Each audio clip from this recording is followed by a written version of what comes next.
Sooners taking dead aim at another national title. They, of course, have already wrapped up the South regardless of what happens here. So in 2 weeks, they will play the North winner for the Big 12 championship. Texas Tech and Oklahoma coming up next. Head coach of the Texas Tech Red Raiders. All right, coach, we know you can put points on the board. How do you keep them from putting points on the board? Just make routine plays. Good luck, coach. Thanks. Texas Tech won the toss, and they will defer. So it means that Coach Bob Stoops and the #1 team in the nation, the Oklahoma Sooners, will receive and have the first series. And we have got one NCAA leader after another. Oklahoma 3 team leaders there, pass, total defense, scoring offense, and of course 2 individual. Texas Tech with 2 team and a couple of individuals down there, Simmons and Henderson. Referee today is a veteran of Big 12, John Laurie. He's a good one, and his umpire is Steve Story. And the weather issue today will be the wind. As you look at it, it is blowing briskly from right to left. And that gives you an idea. We're here in West Texas, folks. That's just a gentle summer breeze down here. 25 miles an hour. The flag flapping up there in the breeze. Ball on the tee is Keith Toogood, the redshirt freshman. Played high school football at Dallas Christian, and we are underway in Lubbock. And with the breeze at his back, it's out of the end zone and coming out on the 20-yard line.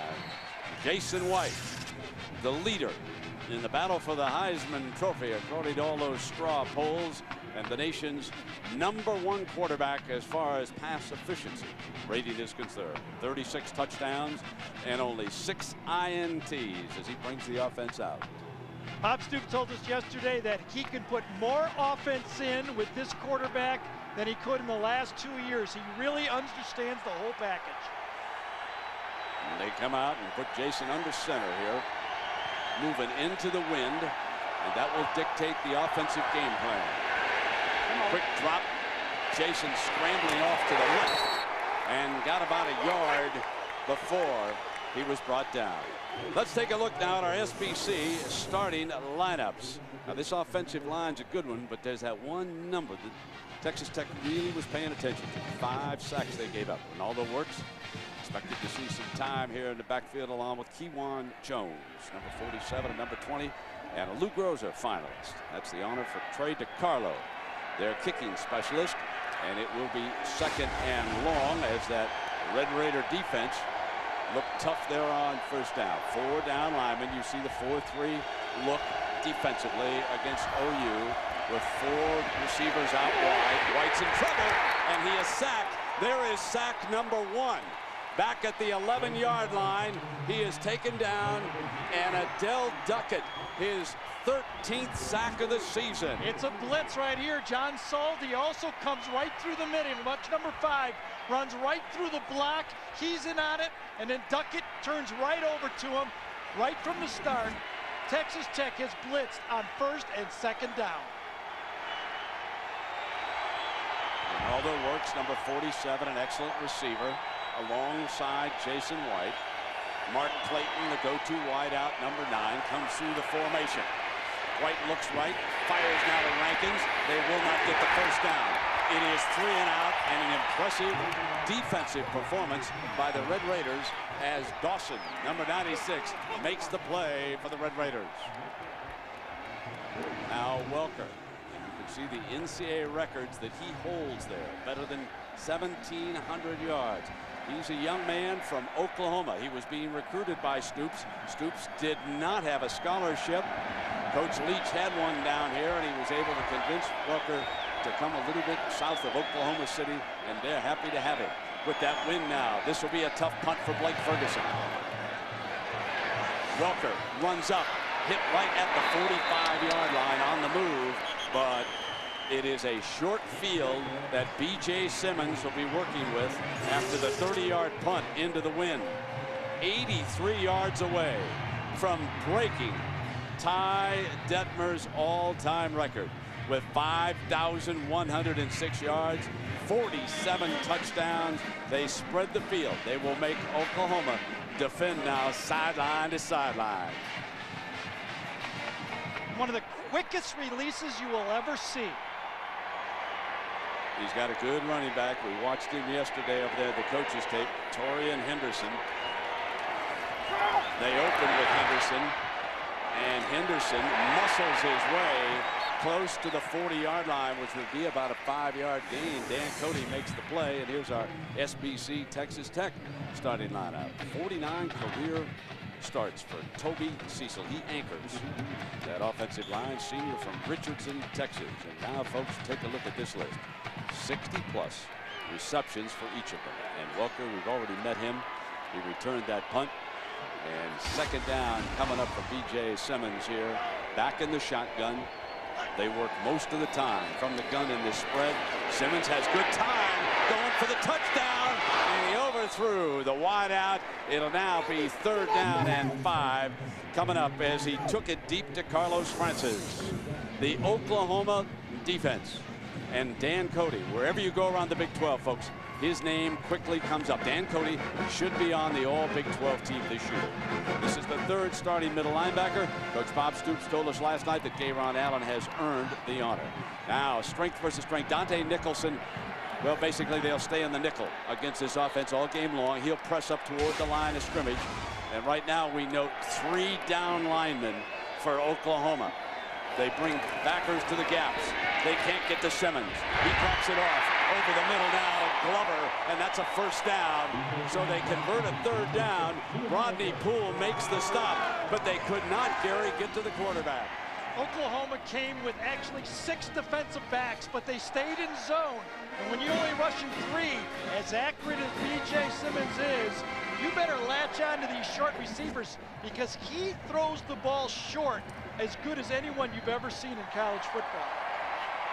Texas Tech lost a heartbreaker in Austin last week to the Horns.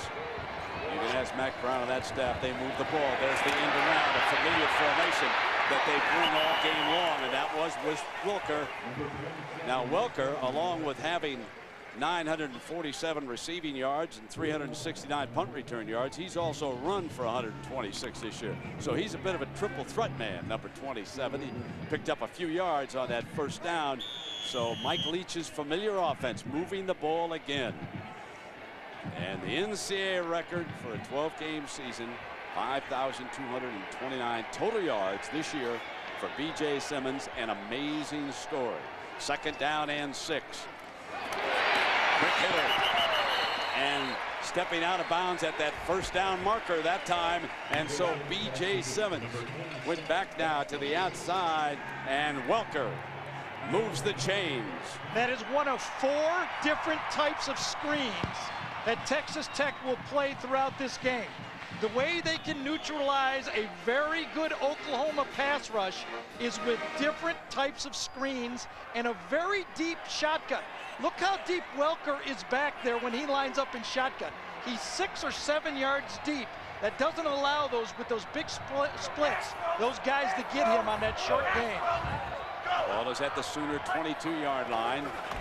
Here's Henderson, cuts back to daylight and runs inside the 15-yard line. Dan Cody again from behind, but I can't tell you how impressed we were watching Henderson on tape against Texas, and here today in a couple of carries. He's been an impressive running back against this very, very good OU defense. Well, those splits of Texas Tech means that every time Henderson gets the ball, he already has space. It's almost all draw plays. The coaches say they'll maintain the splits as long as the offensive linemen handle the men in front of them. If they start to have trouble and need help, they tighten up the splits. Coming back now with Henderson, close to a 1st down. Jammed. You could see Nicholson joining Jackson, Tommy Harris, all in on that stop for the Sooners. So this one's going to be very close. Laurie's up there with one of his linesmen.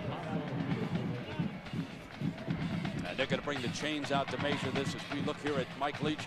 An interesting, very interesting, creative coach. He's a graduate of BYU. A bit of a vagabond until he landed here at Texas Tech down in Lubbock, and he has done an excellent creative job.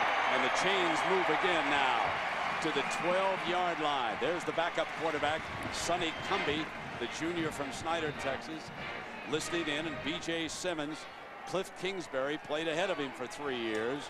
Simmons is a redshirt senior, if you will. He was redshirted way back his freshman season. So this is his 5th year here, and it is magnificent what he has done in terms of putting up numbers as a first-year starter. There's the splits that Gary told you about. They spread that field. They make it tough for the defenders. 4 down linemen for OU. The inside shovel pass, and it was read beautifully, and Allen makes the stop. And so Simmons was asked about this Red Raider offense. It's tough to really put into words, but you know, we just expect the most, and every time we take the field with an attitude, and we look to score every time we take the field. That's what they're looking to do here, but that last positive play by the OU defense put him now in 2nd and long. So you would expect to see wide receivers running every which way now. Back in the gun is Simmons. Blitz is coming. Don't get there. Deflected, incomplete, however. So the pressure works, and they force an incompletion, and it's 3rd down. I think big Tommy Harris got his hand on that one. His left hand, he was running a stunt. And because of those big splits, it takes forever for Tommy to get there. You see him, he's at the nose tackle. He kind of comes out, goes to his left and reads the eyes, and then just steps up and pops it with his left hand, because that saved the completion. Here's the 3rd down for Simmons and the Red Raiders. Leach would like a touchdown and not a field goal attempt. He had some kicking problems last week in Austin. Simmons flushed with a little bit of a gimpy left knee, runs hard right, throws end zone, incomplete, threw it away, and it's field goal time for the Red Raiders. And so the Sooners are pressed into the red zone, and the defense then stands up for Coach Stoops. Now there's the field goal man, Keith Toogood, and not automatic, is it? No, it's not. Everybody's looking at Mike Leach and going, what are you going to do Here he comes. That would have been a very positive start for the 3-touchdown underdog Red Raiders. Wind at his back now. Left hash. Right-footed kicker. Dupree Scoble out of Dallas Hillcrest. The Scoble family. The 3rd generation the Scobles played in Lubbock. And he puts them ahead. So Keith Toogood was very good on that field goal attempt, and it's 3-0 Tech. Huge crowd on hand. They just opened up that sitting room only section, if you will, behind the goalpost. Some of the students poured down in there. And with this breeze at Toogood's back, who knows? They may wind up with a football up there. The last one went out of the end zone, and we would expect this one to do likewise. So the wind apt to be a major factor here before this day is done. So it'll be coming out in the 20-yard line. Gives us a chance to take a look at the BCS presented by Allstate. The Buckeyes scratch him out. Go down to number 8. Not a good week for the computers, folks. They were touting those 2. They had one of those computers at TCU up to 3rd. So the battle now, USC and LSU for that vaunted 2 spot. Of course, Oklahoma has to take care of business right here. They are number 1 clearly. I really feel that the wind affects Oklahoma's passing game more than Texas Tech. Texas Tech likes to throw short. Oklahoma likes to throw those corner deep routes. Go back in the eye. And they will run Jones for about a yard. And Patrice Mwamba. There's a name. There's a mouthful for you, making a stop for the Red Raiders, and he does it. And let's check in with Jack. Gary, you're absolutely right. I talked to Chuck Long before the game, talking about how the wind was going to affect them. He said, Jack, when the wind is at our backs, it won't affect us at all. But boy, going into the wind, he said, we're going to have to cut back on a lot of our long passes. Strikes me that they'll start to look a little bit like maybe Texas Tech. They'll try to, yep. Now, the last series and their first series was 3 and out. Now, in a foot race, firing to Rankins and picking up a good 7 yards before Jabari Smith, the junior corner, wraps him out. Now the Texas Tech D, and he's already had now, you can change that school record to 13.5 sacks because Duckett had one of the first series of this game.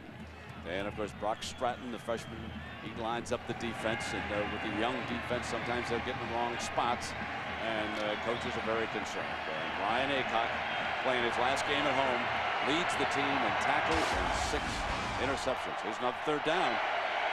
3rd and 3. Unusual to see this Sooner offense bogged down against anybody. Kept it moving. 40-yard line. 45. Breaking free. Clayton spins inside the 30-yard line. Mark Clayton, who came into the season sort of a forgotten wideout in the Big 12 with Woods and Williams and all the other great ones, is now playing just as well, if not better than any of them. Right out of the bunch, as Jack said, OU trying to be like Texas Tech. That little short passing game. And remember, OU must have it in their playbook because it came from Mike Leach when he used to be the coordinator. Boy, what a guy after the catch Mark Clayton is. Terrific athlete, as you can see, and after the 45-yard gain inside the 30, and here's Works, slips 1 tackle, but not the second. We check in for the first time today with John Saunders back in New York. John, you can't give me enough highlights on those 2 games, good buddy. They battle for number 2 now. We're looking at number 1 right here with Oklahoma, and talking about great wide receivers. Mike Williams at USC, as good as anybody. High, incomplete. Had a step and couldn't get it, so it'll be 3rd down. Well, Monday night, folks, the disappointing Giants against the disappointing Buccaneers at 9 Eastern, 6 Pacific. Jim Fossil, his job is on the line, folks. Now the Buccaneers are going to be a favorite, and we're all interested in seeing how they're going to do without the big mouth. I mean Keyshawn Johnson. Can they come away with a win on Monday night? We'll find out at 9 Eastern. Now it's 3rd down and 10. Coming up. Right from that gun again. The slant incomplete, intended for Jones. Terrific coverage that time by Chad Johnson, the freshman from Shreveport, Louisiana. Watch out, Texas Tech will time out their blitz. They will go after the hand fake of Jason White and then blitz once he reaches between his legs. They'll hold, but Oklahoma's using a silent count, and they wait for the signal, and then they blitz. The wind, a big factor. They're not even going to try a field goal. On 4th down and 10, they'll line up in the gun against this West Texas breeze, and Jason White will go hunting for the 1st down. Receivers are covered.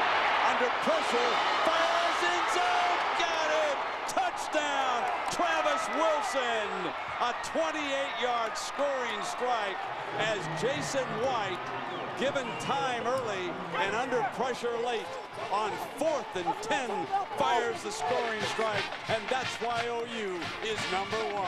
When you're playing man-to-man coverage, you got to cover this long, and it's 4th down. Remember, the quarterback's going to throw the ball. You might as well throw it up for grabs. No big deal if you get it intercepted. You throw it up to your receiver, and we've seen it in college football all year. The receivers are better with the ball in the air than the defenders. Remember, that was against the wind now, ladies and gentlemen. There's Trey DiCarlo.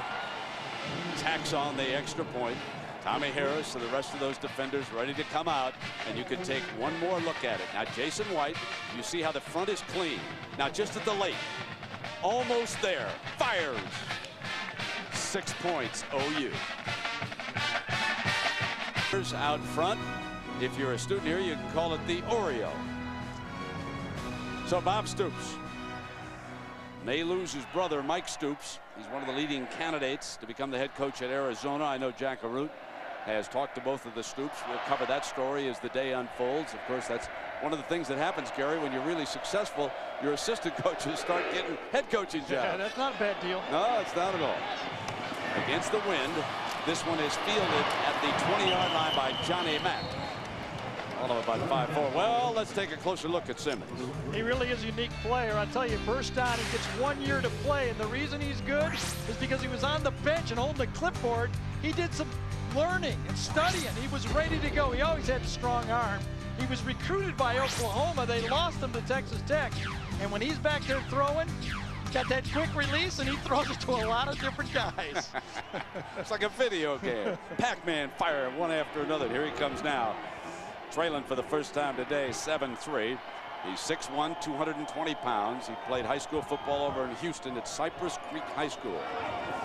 The fake of the inside handoff to Henderson, and Henderson scampers to the 43-yard line. And so far, it is the running game that has caused OU a little problem. Derek Strait forced to make that stop. You know, Leach tells such an interesting story about Simmons. He said, when I was on Stoops' staff, I tried to get Simmons to come up to Oklahoma. Then I got the head coaching job at Texas Tech, and I had to call him and say, you don't want to go there. You want to come play for me in Lubbock. Called him his best backup quarterback he's ever had in his coaching career, and I think he's been right, proven right this year. First down for Simmons and the Red Raiders. Front is kept clean. Intercepted on a ricochet at midfield. Rodney Poole, number 23, has got one at midfield on the first turnover by the Red Raiders, and Leach not pleased with that throw. Yeah, it was an unforced error, too. If you're going to beat Oklahoma, you can't make yourself mistakes and get yourself misbeat. Here you see the throw. No one's even in the line that time. No hand in his face. Throws the ball too high, and that's when you're playing against Oklahoma's zone. Every guy is looking at the quarterback, and tipped balls often end up with great athletes making interceptions. The sellout crowd was so alive when Texas Tech moved the football with the initial possession, settled for a field goal. Then the Sooners came back and on fourth down struck for their first touchdown. Now the linesman's going to stop this before the snap. He and the referee. A timeout has been called here by the Red Raiders. So we'll take a break. OU leads it 7-3. Top of the hour, and we'll show you the key plays. Third down, the 45-yarder to Clayton by White. Then it was fourth down, and here's the 28-yarder to Wilson for the touchdown. Then the unforced error, Rodney Poole with the pick, and OU's got it back, leading 7-3 here. Just across midfield. Using the H-back look with Runnels. Ronaldo works for 4 yards, and we go down below to our colleague Jack Arul. Jack. Well, Brent, you were talking about Mike Leach trying to convince B.J. Simmons to go to Oklahoma. Well, Mike Leach, when he was at Oklahoma, also involved in the recruitment of Jason White. In fact, when I talked to Chuck Long before the start of today's game, he said, you know, Jack, Mike Leach really wasn't that high on Jason White. Bet he is now. Yeah, that's not the story that Leach told us yesterday, is it? Kind of interesting, yeah. But that was reminded to Jason this week. OU needs 6. Works his cutoff, bounces outside, and short of that first down.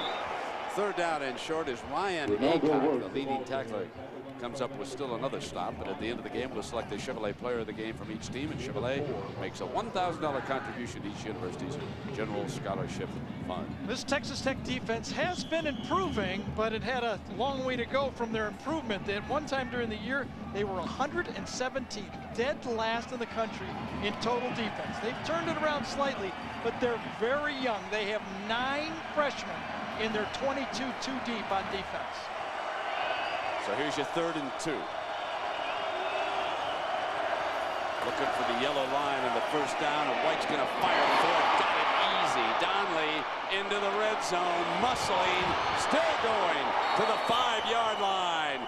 Lance Donley on that 3rd down play for 36 yards, Gary. Well, Vincent Meeks, who unfortunately was the guy who got beat against Texas, right here is the guy who has man-to-man on the tight end right in front of him. He thinks it's a run. He runs right by him right there. Now he can't even find him. Look at Vincent, a sophomore, got lost in the coverage, and that's one of the fears that Tech had coming into this game.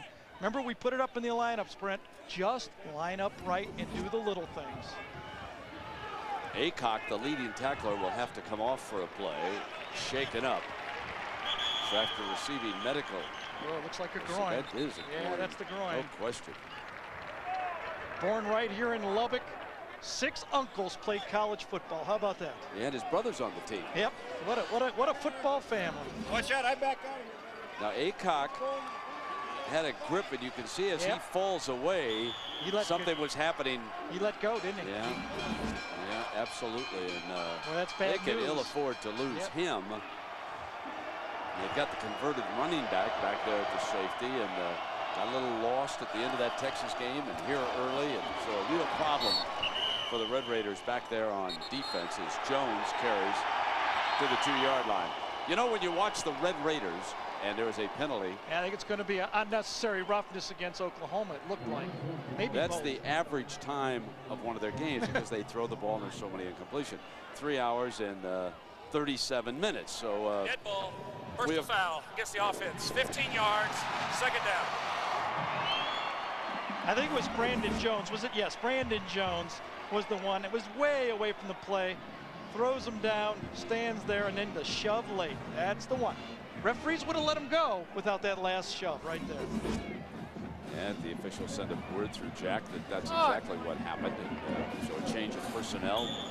Second down and goal from the 18, maybe 17-yard line is the official number on this. As you see our sellout crowd here in Lubbock, Texas on a breezy day. The wind blowing directly into the Sooners' faces here. They've already scored once going into the win. From the gun, sidearm, Donnelly again, and not this time. So he is stopped by Josh Rangale, number 33. Coming up on the Capital One halftime show, John Terry and Craig will have highlights and analysis from rivalry Saturday, including the big game, Ohio State losing to Michigan. The best news that USC and LSU could receive today. The Wolverines with a win over a Buckeye team that had climbed to a very controversial number 2, not because of strength of schedule, but because of the computers.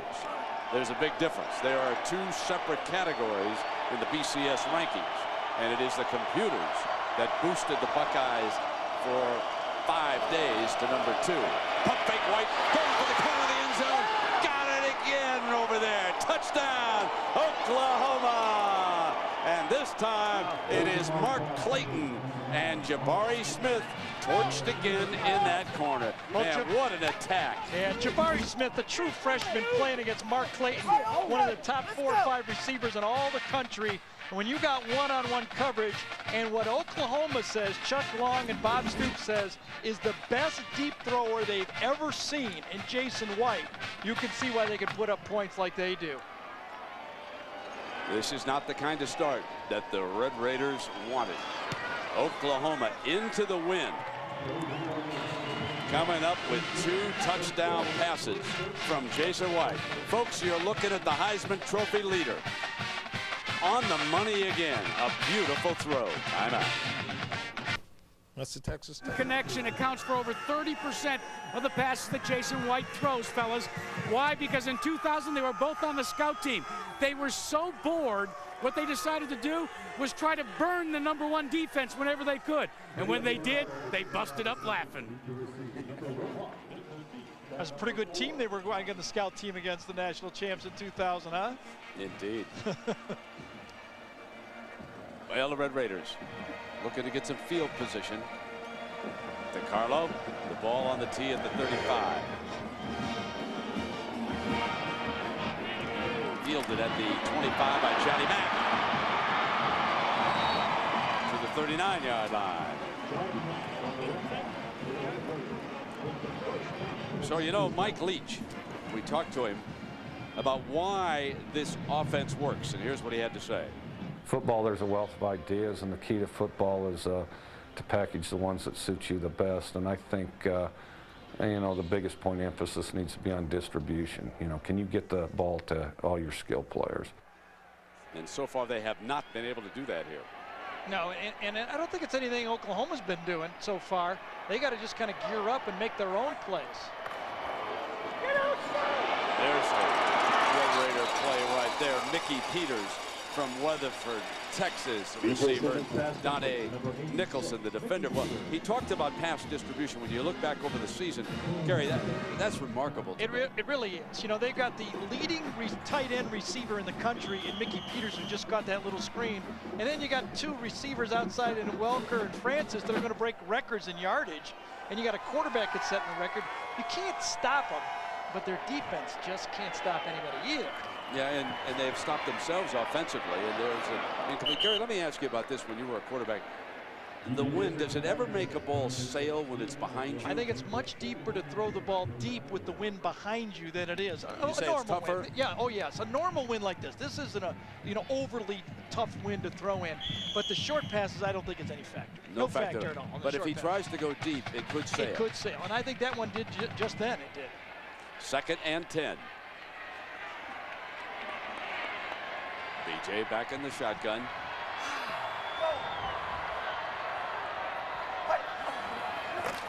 Four receivers out. Looks right, fires right, high, caught out of bounds.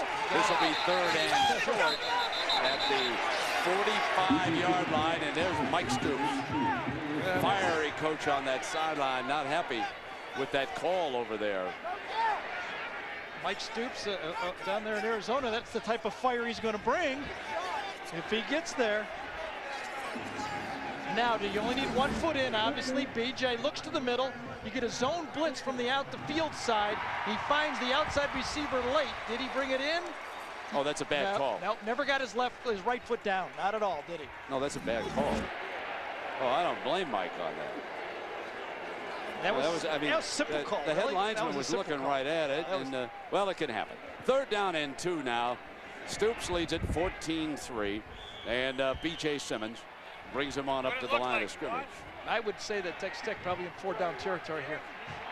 They're not going to punt.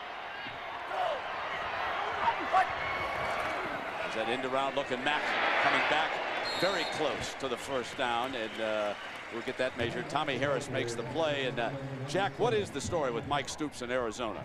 Well, Mike, all week I talked to Mike Stoops on several occasions, and he has confirmed to me, as he has to the press, that he is one of the finalists for that Arizona job. But he also told me, Jack, I really want the head coach's job. He thinks that he could revive the defense there. He also feels that it would be a good place to try and recruit some assistant coaches. Well, what about Mike Stoops with the Big 12 championship, a bowl game, things like that here at Oklahoma? He said that he would try to come back. At least his brother wants to bring him back. Look for an announcement as early as Tuesday. All right, Jack, we'll keep an eye on that story. The inside shovel pass against the 3-man rush. Mack across the 35-yard line to the 33, and this is going to be 2nd down and short. One of the real positives for Oklahoma, though, is Stoops has worked with Brent Venables for the last 4 years as co-defensive coordinators. I think that's a good strategy by Bob Stoops to have these guys work together designing game plans. Just in case you lose one of your coaches, you got the other one, and it's not as tough a transition. And I would believe that through the Big 12, Mike Stoops will help, if he gets the Arizona job, will certainly be closely in touch with Oklahoma. After that, I'm not so sure. If they get to New Orleans, remember back when Stoops won the national championship in Miami. Mark Richt had already been hired as a Georgia coach, yet he stayed on with Florida State. He called the plays upstairs. A lot of people believe that he was distracted during that game, and we'll have to see how it plays out. So after the holding call, we have 2nd down and 20, and Simmons fires incomplete. Terrific coverage by Strait. You could not get better coverage on a pass play than Strait. And I know, Gary, you like me think he's simply one of the best in the business. I'll tell you, Strait and Antonio Perkins, these two corners here at Oklahoma, they lost Andre Woolfolk, a #1 draft pick a year ago. But these two guys, that's a tough challenge for Texas Tech to run those deep routes against Perkins and Strait. They're much better with those little crossing and slant routes in the middle of the field. And then when you throw it in the middle of the field, you have to be accurate because tip balls becomes interceptions. Needing 20 after that holding call. Simmons moves up under center, and usually from that formation, they show that end around look. And now Simmons will drop back out of it. Good discipline by Oklahoma there. Simmons dropped at midfield. Ball should have been caught, but it was dropped by Jarrett Hicks. Teddy Lehman. One of the things about Lehman and the OU linebackers is the fact that they move so well in space that against a passing team, they stay on the field. That's how fast they are. You don't have to substitute and put in a lot of extra defensive backs when you've got number 11 and linebackers with speed like that. No, what a luxury. Lehman comes off the field when the game's over. He stays out there the whole time. Exactly. When they do the kneel down. That's right. Yeah, he comes off. That's it. third down. A lot of three-man package and zone blitz routines that Mike has designed for this offense.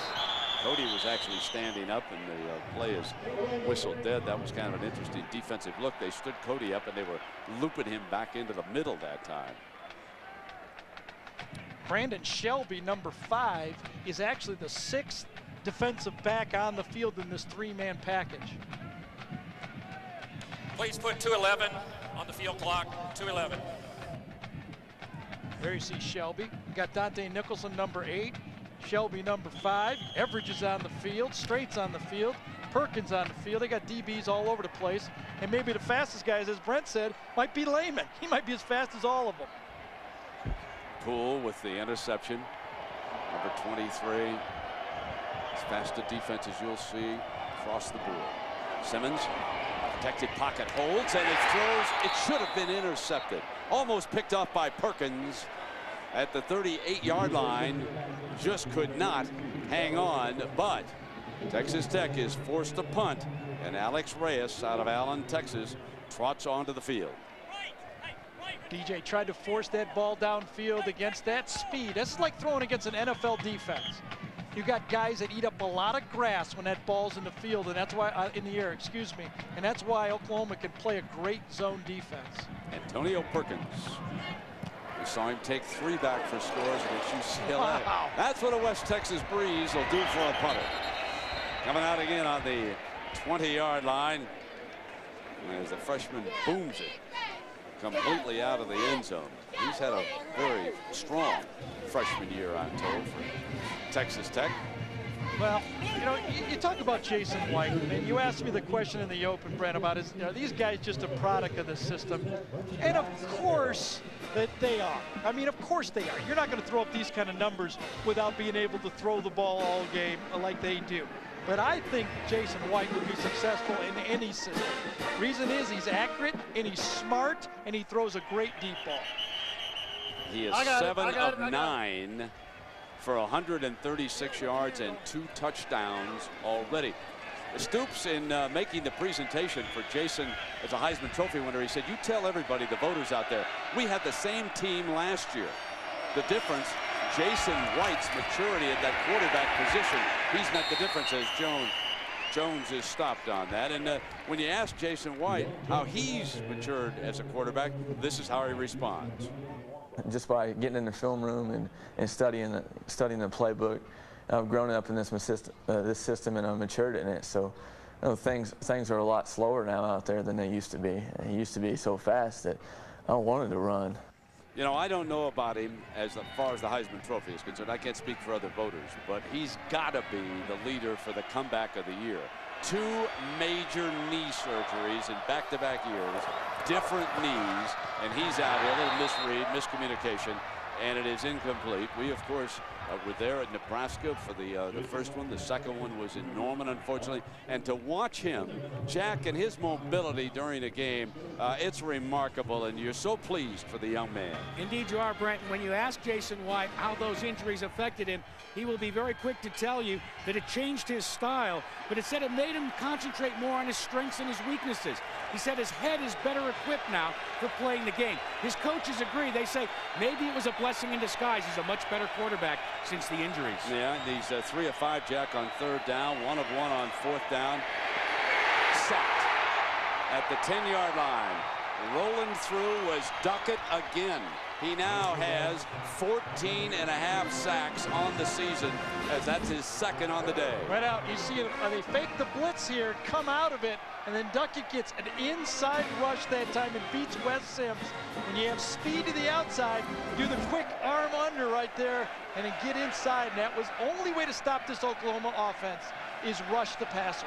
Listen to that theme. It's the only way to stop Oklahoma. Ferguson hits it at the goal line. Coming back at him. And with that wind, it just wouldn't go anywhere. Well, you know, Mike Leach is such an interesting character out of Cody, Wyoming. Let's take a closer look. My favorite athlete's Dan Marino. My favorite college coach is Bear Bryant because he set the standard and he withstood the test of time. My favorite food is crab legs. You got to enjoy the process. It's a little bit like sunflower seeds, but unlike sunflower seeds, the reward is more than worth it. Look, don't ask me how someone from Cody, Wyoming fell into crab legs, but that's the first connection of sunflower seeds and crab legs ever. First down, Simmons and the Red Raiders with a golden opportunity. They're going to lose this wind at their back here shortly. Threw it up for grabs, an interception, picked off by Everidge. Everidge battles back to the 20-yard line. Now, the pressure that time came from Big Dan Cody, and that allowed Brandon Everidge to make the interception. Gary, I didn't think he should have thrown the ball like this. No, it was a zone blitz package that Oklahoma used. This should be no surprise. Brandon Everidge never leaves the middle of the field. Two guys come this side. It's misread by BJ. He thinks it's an all-out blitz, man-to-man coverage. It's not. 3 deep, 3 underneath. That's that zone defense that Oklahoma has run against good quarterbacks all around the country. We saw Cliff Kingsbury try to handle this. If you don't recognize the zone blitz, you will not beat Oklahoma. Texas Tech has been held to 33 yards passing in the first quarter. They've run for 32. So OU with 2 interceptions here. They have forced 2 turnovers. False start offense. 5 yards, still first down. Come to think about it, maybe Ohio State was a winner today. They don't have to play these rascals. It's not going to be easy for anybody, folks. This is one hellacious football team. Well, the competition's going to step up in the next 2. Yeah, Kansas State, they'll be ready for that Big 12 championship if they get there. Or Missouri, Brad Smith. Although they dominated Brad this year, unlike a couple seasons ago, they're running to daylight. And Jones gets him back into makeable territory before John Saldi brings him down. He came across the 25-yard line. So we run out the final ticks of the clock here in the opening quarter. And now OU gets the wind at their back as if they need it after this message and a word from our ABC station.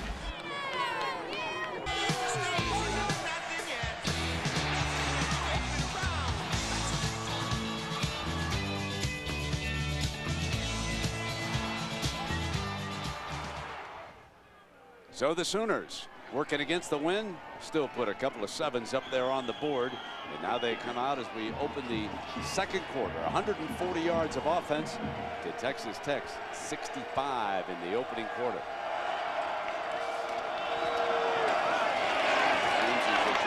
Gary, as we watch Oklahoma, the question comes to my mind, and we hear that USC's up a couple touchdowns, but what kind of a team could press this Oklahoma team? Well, I know Mike Leach talks about distribution and that being important. I think absolute balance must be important. You must be able to run the ball at this Oklahoma defense and be able to spread it out with 3 wide receivers. A team like Michigan or USC, I think, would give them a big problem. Kansas State might, with a unique player in Al Roberson, a guy who can do a lot of different things. Gary lobbying for Michigan to move up.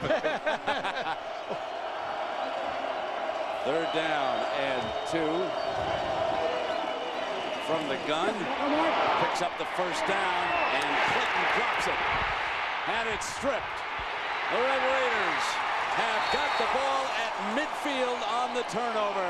Well, good for Vincent Meeks. He kind of got one back. Remember, the safety was in the wrong spot on the pass before. This time, he kind of reaches back on Clayton and gets one back for Texas Tech. And Raingale, I believe, recovered it for the Red Raiders. Just a simple little slant pay. You see Texas Tech is coming with the blitz. It's one-on-one. Meeks is out there and from behind. And that's when most of the fumbles happen.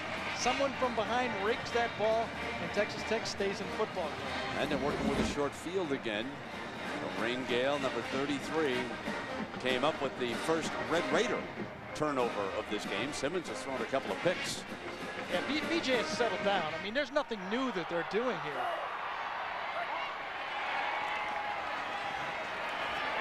Sprints to the right. And out of bounds and incomplete. You know, it's a treat watching Simmons, and you and I have talked driving out to the ballpark that if he should be able to upset the #1 team, you really have to boost his chances for the Heisman. I think he has to go to New York. I mean, this guy set an all-time passing record, and I think it's good to reward a kid who stayed in the program who doesn't play. We see all these quarterbacks transfer the first time they don't get to start as freshmen. He showed that if you learn and stay, like a Tom Brady, I mean, you still learn and stay around, you can do good things. Second down and 10 after the incompletion for Simmons. You can see how Oklahoma has to defend the width of the field. And that opens dropped again. He's had a couple of big drops here, Gary. Yeah, a couple drops by the receivers, couple high throws, couple of plays where the offensive line breaks down, a couple misreads. Isn't that the story of a good defense? You know, I mean, you try to do things a little faster than you normally do, and you make mistakes. Brings up a third down just across midfield at the Sooner 49-yard line. Three receivers are off to the right side of this formation. On the wide side of the field.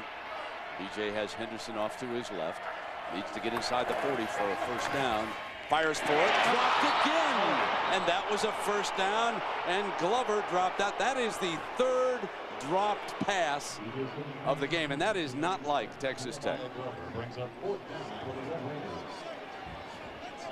Now, Antonio Perkins will be coming in, and here's what he likes to do when he gets the football. Well, every time I touch the ball, I think I can make something happen. I feel like I'm capable and the team's capable. Every time we touch it, take it to the house. Well, here he is, seeing if he can take this one to the house. Standing back on the 15-yard line. This will be a short punt. UCLA can attest to that, 3 of them. Reyes trying to punt away from him and does a good job inside the 15-yard line. That's a beautiful punt by Alex Reyes from Allen, Texas. Timeout. Which quarterback, Gary, is the record breaker in this game? Well, this guy's got the better defense, and this guy's got a bunch of drop balls. Yeah, 3 officially. Three drop balls. George Hill's got 3 officially over here in the stats. Well, BJ's made a couple mistakes too, though, so he can't get too down on his receivers. You just got to keep chucking it. Here's number 18 now. Could apply for a 6th year, or could be the OU quarterback next year. Bob Stoops would love to have him run this offense one more time. Now they set the screen pass for Portis, who's an excellent receiver, just shy of the 30-yard line. And Jack, what's going on with Coach Leach down there on the Red Raiders sideline? Well, Bernie didn't have a lot to say to me before the game, as you observed, but boy, did he just have a lot to say to his offense. He gathered them around, and he just chewed them out. Told them that they're not focusing, told them that they just have to go out there and do their job. He said, if you don't want to go out there and execute, we'll get someone that will. You can't blame him with those drops, yeah. Jack. They'd have had a good march going here. They'd have had a first down on that 3rd down pass. First down and 10. You don't want to give OU extra chances. Jones is stuffed at the line of scrimmage by the Red Raider D that time.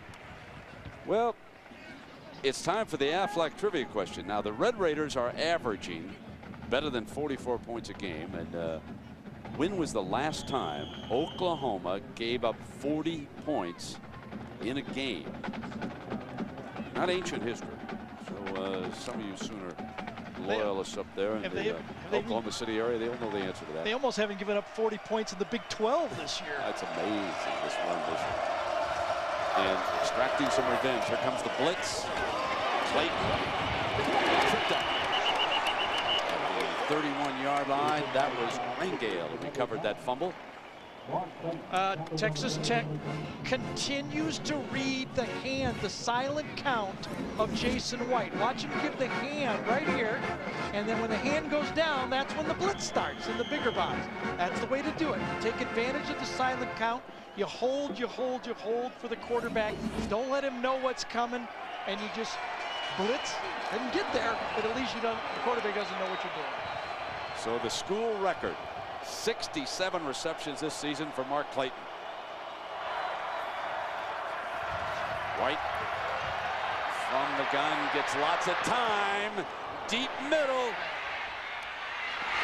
Dropped. Jones. They took a crack at the home run ball with the breeze at their back, and they come up empty. I'll tell you, John Saldi that time, Brent, on that deep throw, and it was a perfect deep throw by Jason White, almost put the quarterback out, Jason White, because he came at him like a missile.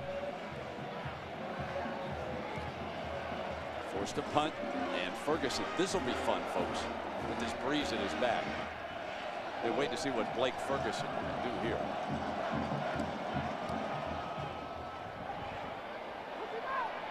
Good coverage on this punt. Welker slipping, sliding, and down at the 15-yard line as James Moses, a tight end, makes a good stop. Remember, we talked about Saldi going at him. Here comes a missile in from the left side and just slips by him. Airborne timeout. Man, last night it was Friday Night Lights, folks. You should have seen all across the flatlands of West Texas high school football. The playoffs, they lit up the skies down here in Texas, and man, what great high school football they play down here. There's that flanker screen for the Red Raiders, and Welker 8 or 9 yards on that play before Allen makes a tough stop, number 48. Good looking range for that linebacker right there. Now, Gary mentioned it. So quickly, Dr. Graphics gets it ready. Now look at this. This is what they're averaging. Gary, look at that. Wow, look at these. They haven't given up a touchdown in the last 3 games right there. And, you know, they have played against, there's a lot of offense in this conference. Maybe not a lot of defense against these guys. Oklahoma, far and away, the class in this conference. Put up 65 on Texas, didn't they? Yes, they did. Easy, easy. First down with Henderson, the ball carrier that time. And Allen again making a stop. And the Pacific Life game summary focuses in on this Oklahoma defense. Well, great coverage. You better do things right when you're going against this defense because they are fast, they react to the ball, and they have playmakers on defense. We haven't even seen a lot of their defensive line because this style offense throws it so quick, you really don't get to call those guys' names out a lot. Yeah, in fact, he hasn't been sacked yet, and he escaped punishment that time. Gippy, knee and all, slides for the first down. B.J. Simmons puts a charge in the offense that time. 13 yards, and he must have been a pretty good runner before that injury. Yeah, we're seeing about 50%. Here's the blitz that's been used all day. They run the zone blitz. They go 3 deep behind it. This time they whiff on him. 5 guys blitz. They drop to Cody, the defensive end of the flat, and that's why you get all that space up there. And BJ is doing it maybe 70% with that knee. He's starting to find his fastball, though, hitting the guys in the numbers. They got to start catching. Yeah, it's just a question of hanging on here. There they did, going down to a knee as Glover makes the catch just short of midfield at about the 48-yard line, and Leach has to be a little bit pleased with this drive so far, Jack. Well, Brent, absolutely. And you know, when they say that B.J. Simmons is a product of Mike Leach's system, don't tell Bob Stoops that, because Bob Stoops says this is a kid that's a true athlete. In fact, he said, hey, guys, if it was a product of the system, all Mike Leach would have to do, go to the local convenience store and go to the Slurpee counter and find the next quarterback for Texas Tech. When do you see Texas Tech in the second quarter with more rushing yards than passing yards? And showing the end around, but there is a whistle. Welker was going to that far side. And so alertness by Miss Sun Devil down there, who noticed that on the statistics with 9:59 to go in the half. That is it's amazing. That's definitely the leading candidate for out of whack stat. We got an early out of whack leader, folks. If Texas Tech rushes for more yards today than they pass for, you got a scoop. I can safely say they will not win the game if that holds up. Trailing at 14-3. They're averaging over 100 yards rushing this year. When Leach came here, they averaged 66 the first year, 81 the next year, 99 last year, and 109 this year. So they're learning how to run the ball in this system. After the penalty, 2nd and 9. Fake to Welker.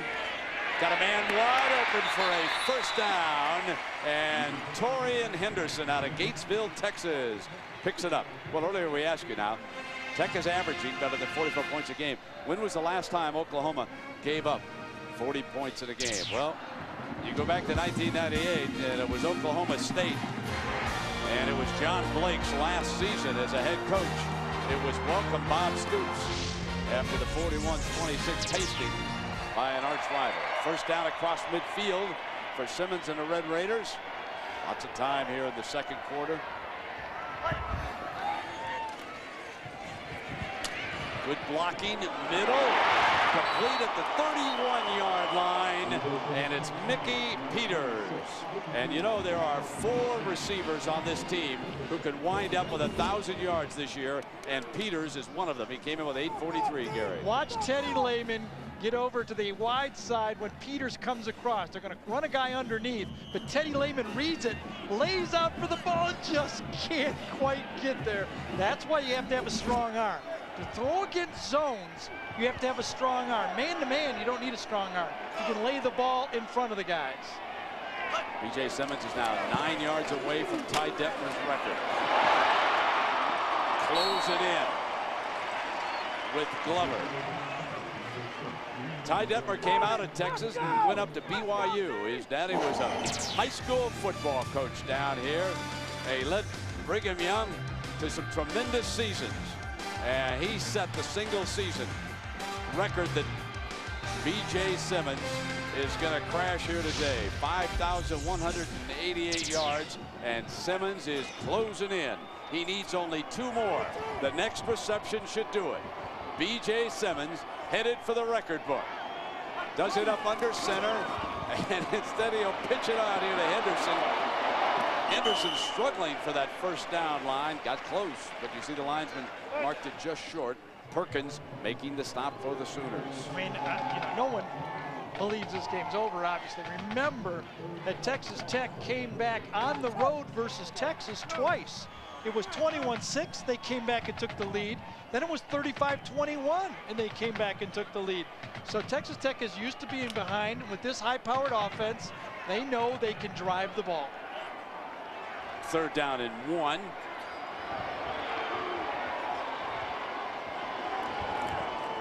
Simmons hands to Henderson for the first down into the red zone. Torian Henderson, 5'9" sophomore.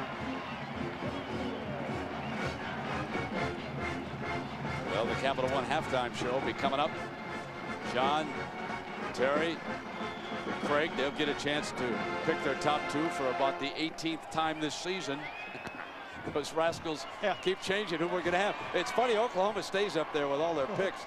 1st and 10. Glad they're not charting me. Back. And Simmons just 2 yards away from the all-time single-season passing record. Sets the screen, and he'll give some back. Henderson thrown for a loss on that play by Allen, number 48, who's been playing impressively here so far today. Yeah, caught a bad defense that time. I don't know if they have a checkoff ability in Texas Tech's offense, but when you get inside the 20-yard line, Mike Stoops and Oklahoma gets out of that deep zone and starts to blitz you.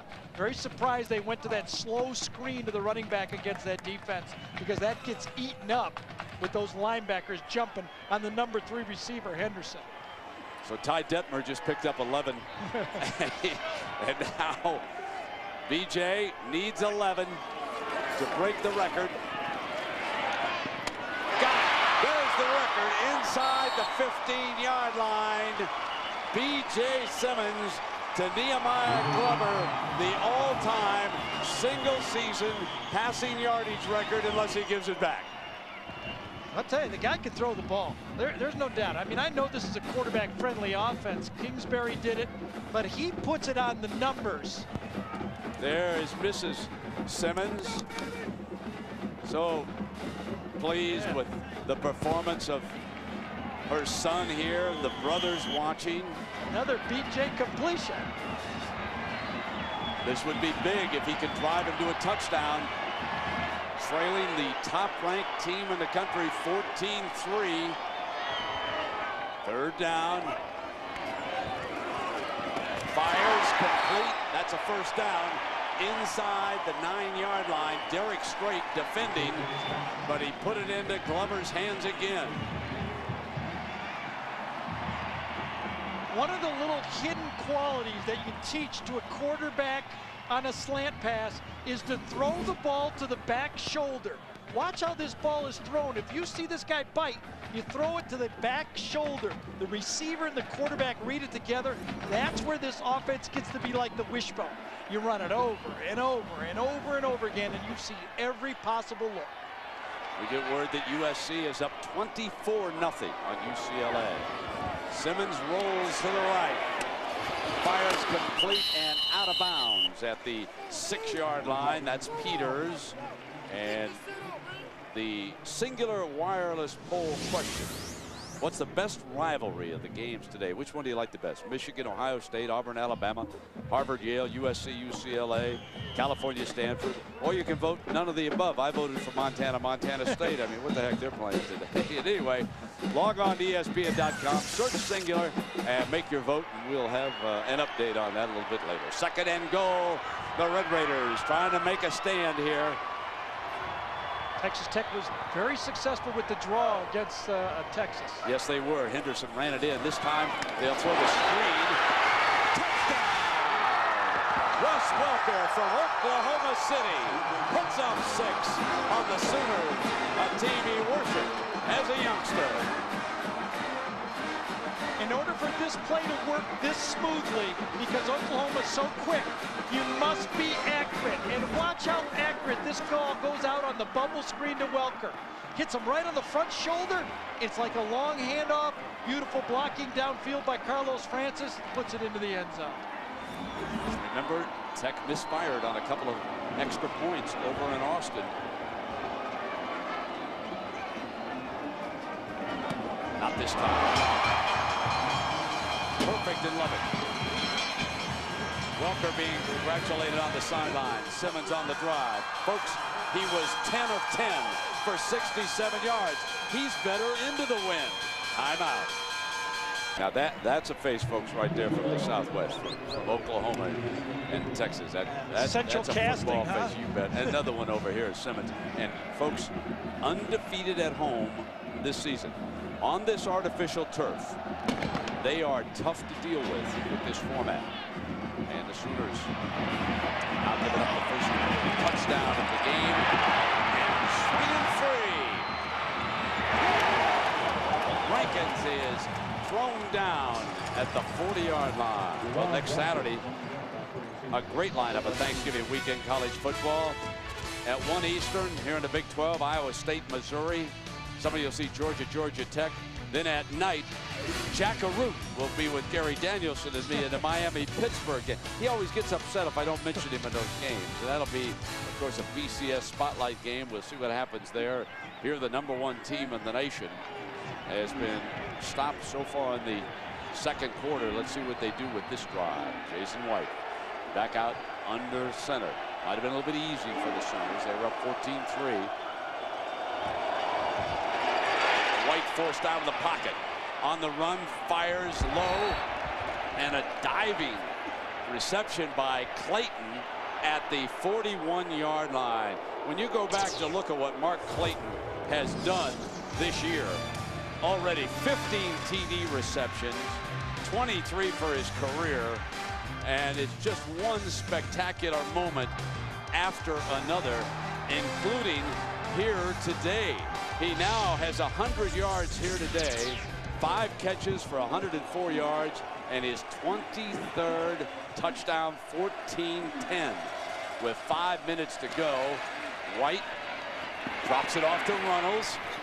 They use Runnels once or twice a game coming out of the backfield. Mike Smith makes the play. Let's go down below to Jack. Well, Brent, it's hard to believe that while in high school, Mark Clayton was a quarterback.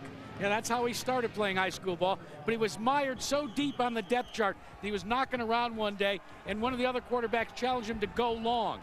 He ran 50 yards, caught a nice fade pass. He stopped being a wide receiver. I mean, stopped being a quarterback, started becoming a wide receiver after that day. Second down.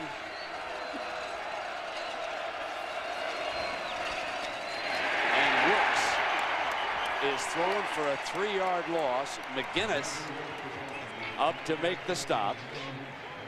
Let's take a look, Gary, at our cheap rushing playbook. Well, this is the play they tried to run Oklahoma, but the next play you just saw stopped it. Same play. Put the guy in motion, pull the backside guard, everybody reach, and pop right through the defense. Watch it. When Oklahoma blocks it well, big crease. Texas said, not last time.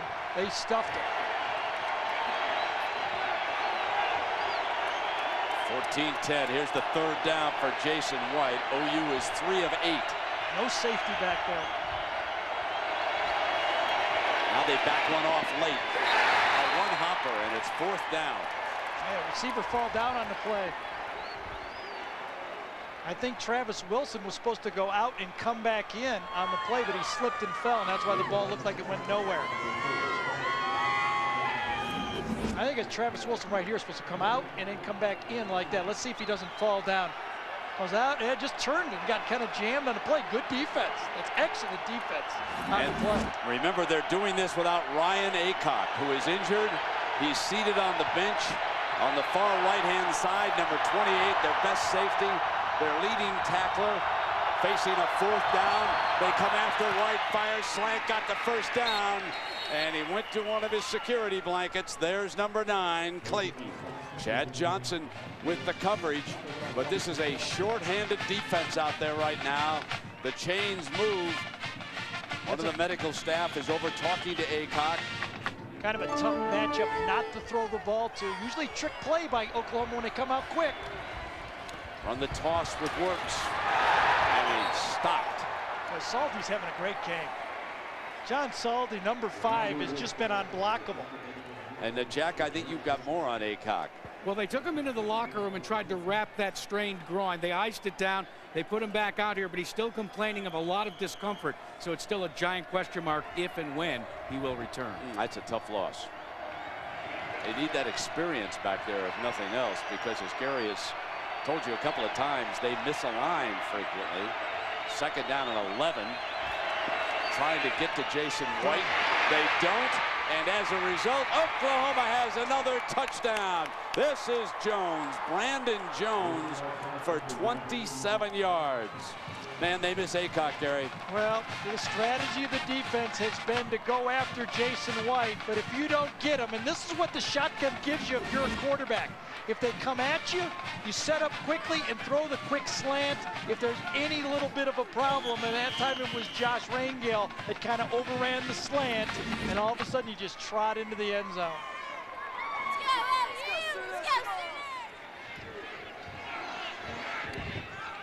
Well, OU swatted the mosquito away and came down for a pretty easy touchdown. Jones puts it on, and no question at all about who's number 1. Tight end goes out, receiver comes underneath it, easy touchdown. Jones just simply jogs away from him. Too much speed. 21-10 timeout. One of the many Texans on the Sooner roster, Brandon Jones from Texarkana, Texas. He's a junior, and now we'll see if Simmons and the Red Raiders can answer with Mack and Meeks back deep. And the breeze blew this one off for DiCarlo. He'll put it back on the tee there at the 35-yard line, and we'll be underway with 2:45 remaining here in the first half. And John will show you how Michigan knocked Ohio State out of that 2 spot in the BCS rankings today. This will come out on the 20-yard line for Simmons. DiCarlo, of course, one of the finalists for the Broza Award. And John, what's up now with the LSU team against Mississippi? Minor league organization for the Chicago Cubs. And he's a pre-dental student down at LSU. Very bright, very efficient, not going to panic in the teeth of that crowd at Ole Miss today. And that was unfolding in the SEC. Here's Simmons. Oh, picked off. And Poole's got another one. 20, 15, 10, out of bounds. The second interception of the day for Brodney Poole, who was lurking back there playing center field, and he makes it his 2nd pick and the 3rd of the day for the Sooners. I think B.J. Simmons thought the tight end was going to go in front of the safety.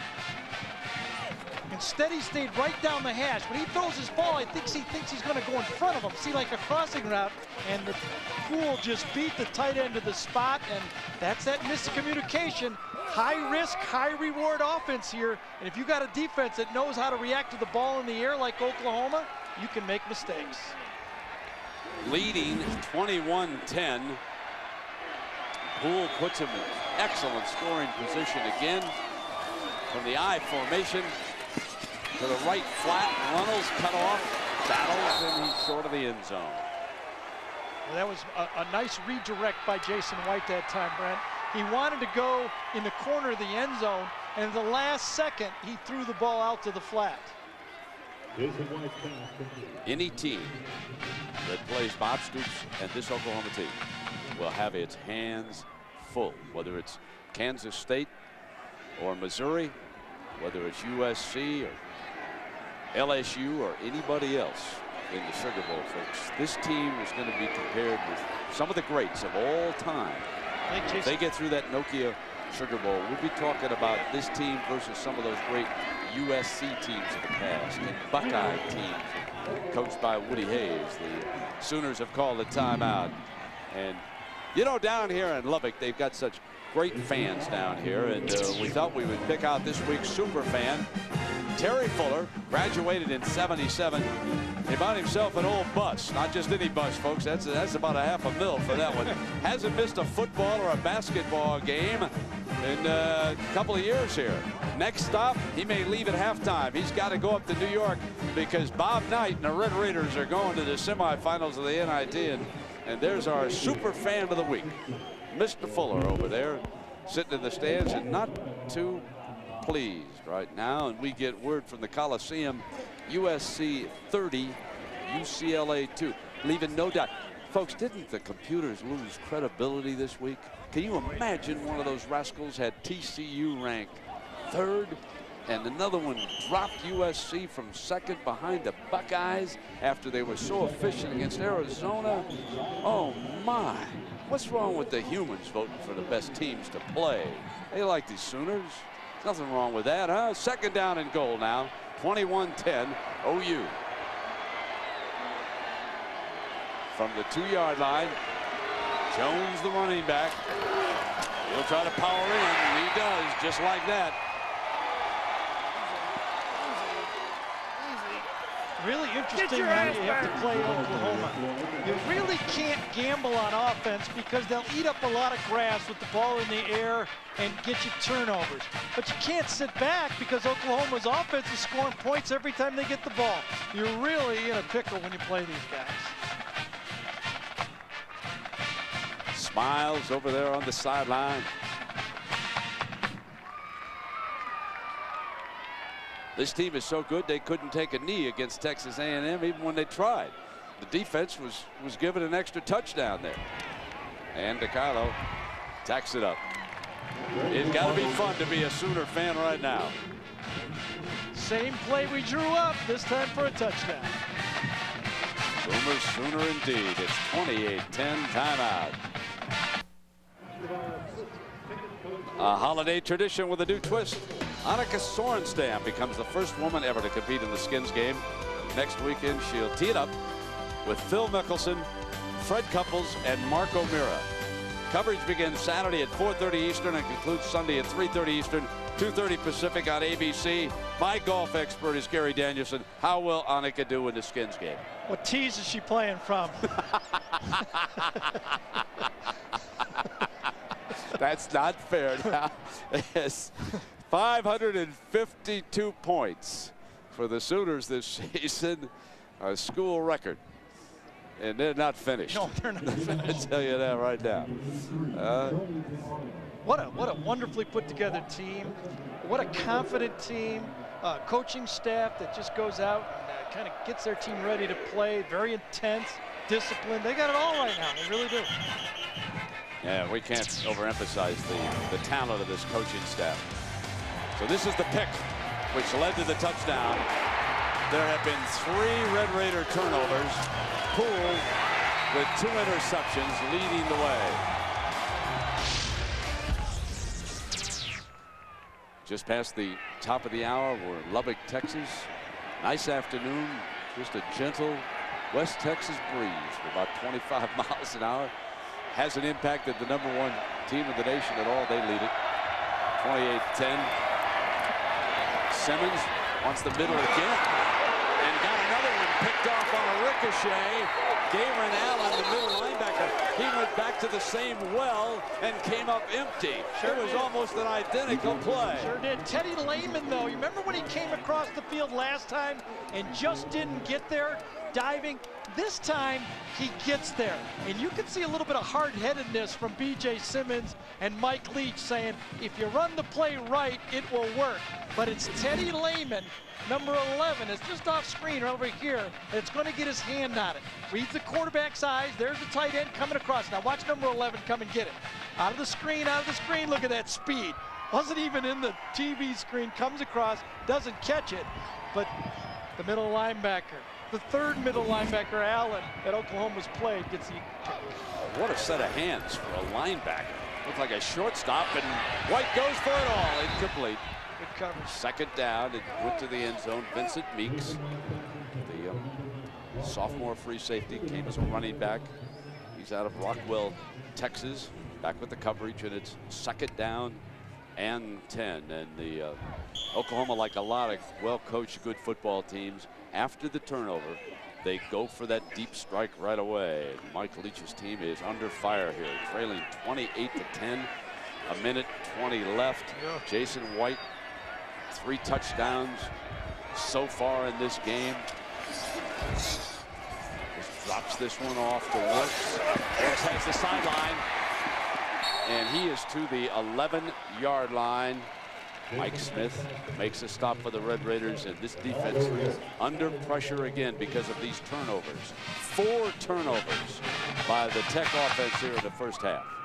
They probably haven't gotten over that tough loss in Austin, and then they looked up and guess who's in town. Right. Can you imagine no one in the country has played 2 tougher teams the last 2 games in Texas Tech.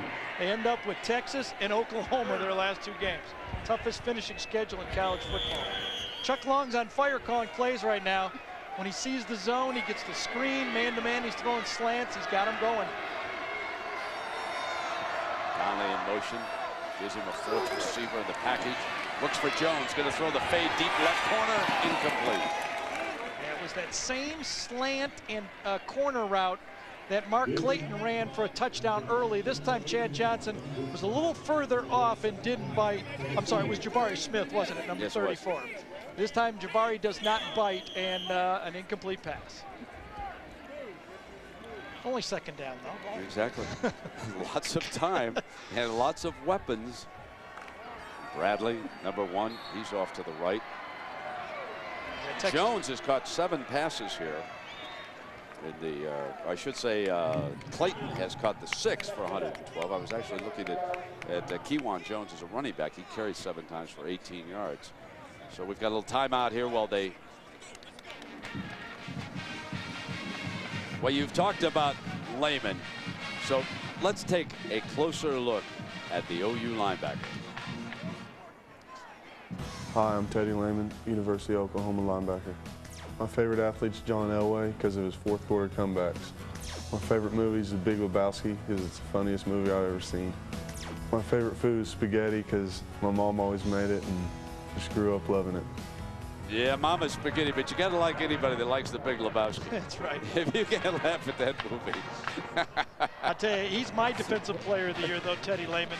I think he's deserved it. His 3 years of playing, he's been actually a dominating player for 3 years on this football team. And wouldn't it be something if Oklahoma, and maybe deservedly so with their dominance, gets the Heisman Trophy winner and the defensive player of the year? Gary, did you see how many of their folks are up for Joe Castiglione, their outstanding athletic director, was up here and he said, we got a problem. We don't know which of the parties to go to. Yeah, you don't have that much money to fill out all that literature. It's amazing. Oh, they've just done a terrific job, and the youngsters have handled it very, very well up there at Norman. They can be awfully proud of the program that Bob Stoops has put together. I know the NFL is going to come knocking because they always do, but Bobby, stay right there, my friend. You got something special going up there at Norman, let me tell you. Second down. White fires end zone high, caught, incomplete. Clayton was on the back of the end zone. The back judge was right there. Huffman with coverage. That was close. Really was. Real close. You know, Clayton that time did a nice job of actually holding down Huffman's arm and then still watching the ball. Here's Clayton right there. Now watch it. Huffman's got his back to the throw, so only Clayton could see it. With one arm, he holds it off, and then his left foot came down on the White. There's no doubt. Good call by the back judge. He was right there, head position. Talking about the NFL, one of Stoops' closest friends is Steve Spurrier. He hired Stoops as the defensive coordinator at Florida. They talk on the phone frequently. White firing high, volleyball, and I believe it is pulled down. Oh my. That's a first down for Oklahoma.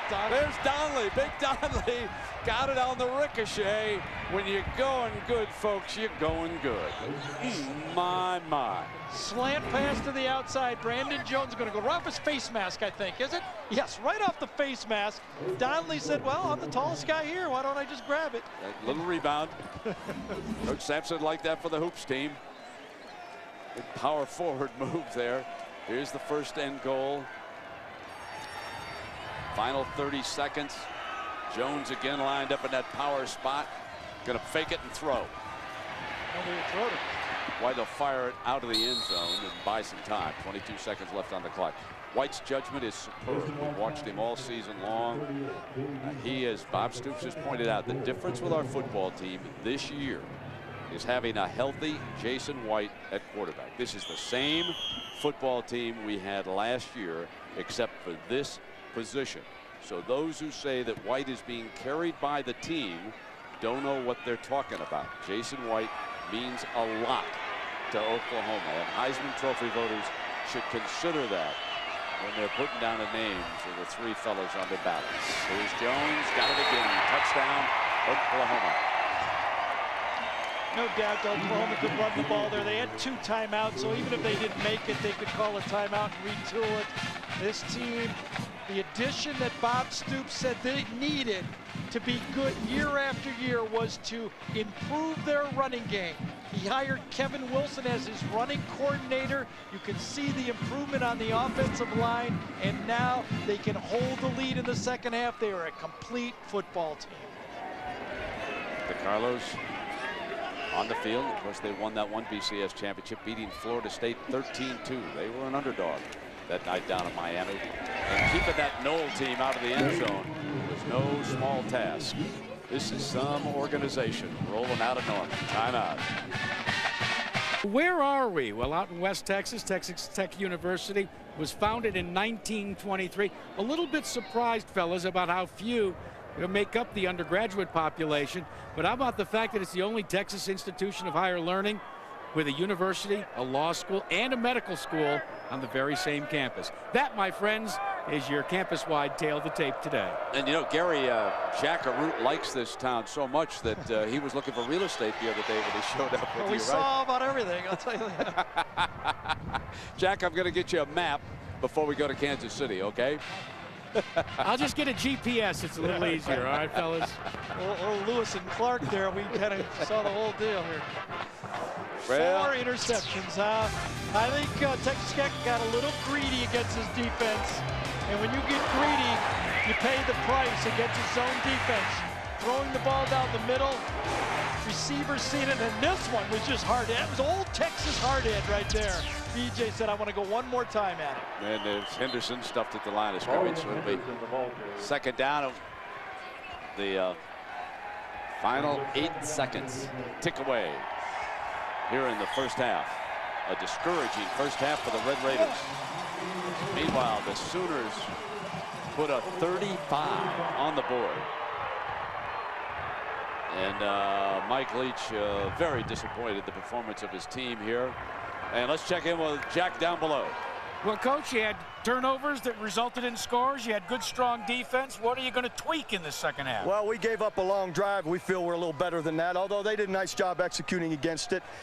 Still offensively, too. We can run the ball a little better, and, you know, we got to keep it up. You know, this is a team that we've seen score, you know, in the second half against a lot of people, so we're going to keep playing hard. Thanks, Coach. And, guys, you can see the wind is kicked up again. Yeah, coaches are never happy, are they? Well, let's send you to New York now for halftime. Here's John, Terry, and Craig. Take it away, John. All right, guys, thanks a lot. The big story of the week in the BCS. All of my love, all of my kissing, you don't know what you've been missing, oh boy. Oh boy. When you're with me, oh boy. Oh boy. The whole world can see that you were meant for me. My life, I've been waiting. Tonight there'll be no hesitating, oh boy. Lubbock, Texas, home of Buddy Holly. And today it's the Oklahoma Sooners leading 35-10. The Pacific Life game summary, first half stats. Take a look at the passing yardage here. Jason White is out passing the record setter, B.J. Simmons, 271 to 100.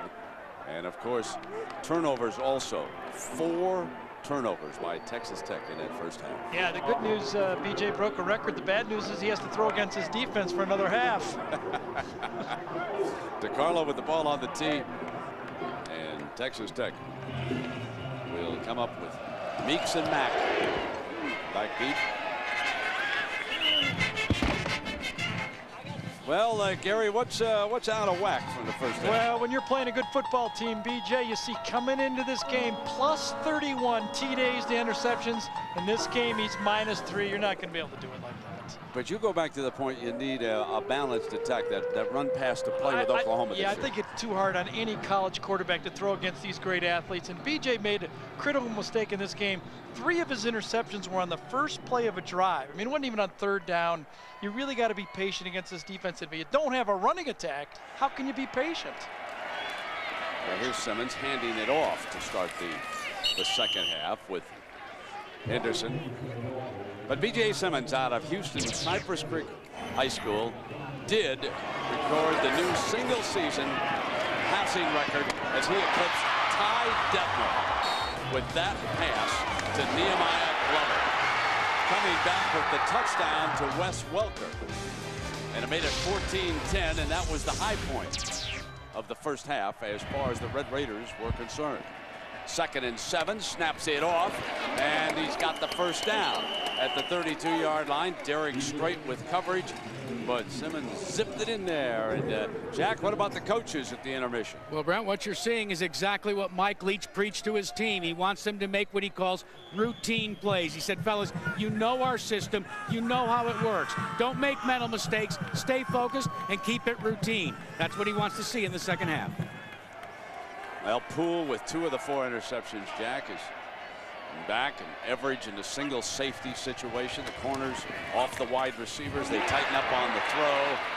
And on that pass, he was able to hit Mickey Peters for a first down. Everidge coming over from the safety spot with the coverage. One of the unique things about Mike Leach offense is the tight end, or Mickey Peters, always aligns to the right. Every time the tight end goes right, he's really a glorified slot receiver.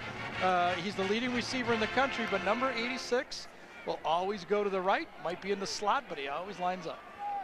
Mike Leach started his Big 12 career as an assistant, the offensive coordinator up at Oklahoma when Bob Stoops took over that program. The end around handoff on the running play is Welker, tackled by Shelby. But we take a look at the comparison of Stoops, who's played at Iowa, and Leach is out of BYU.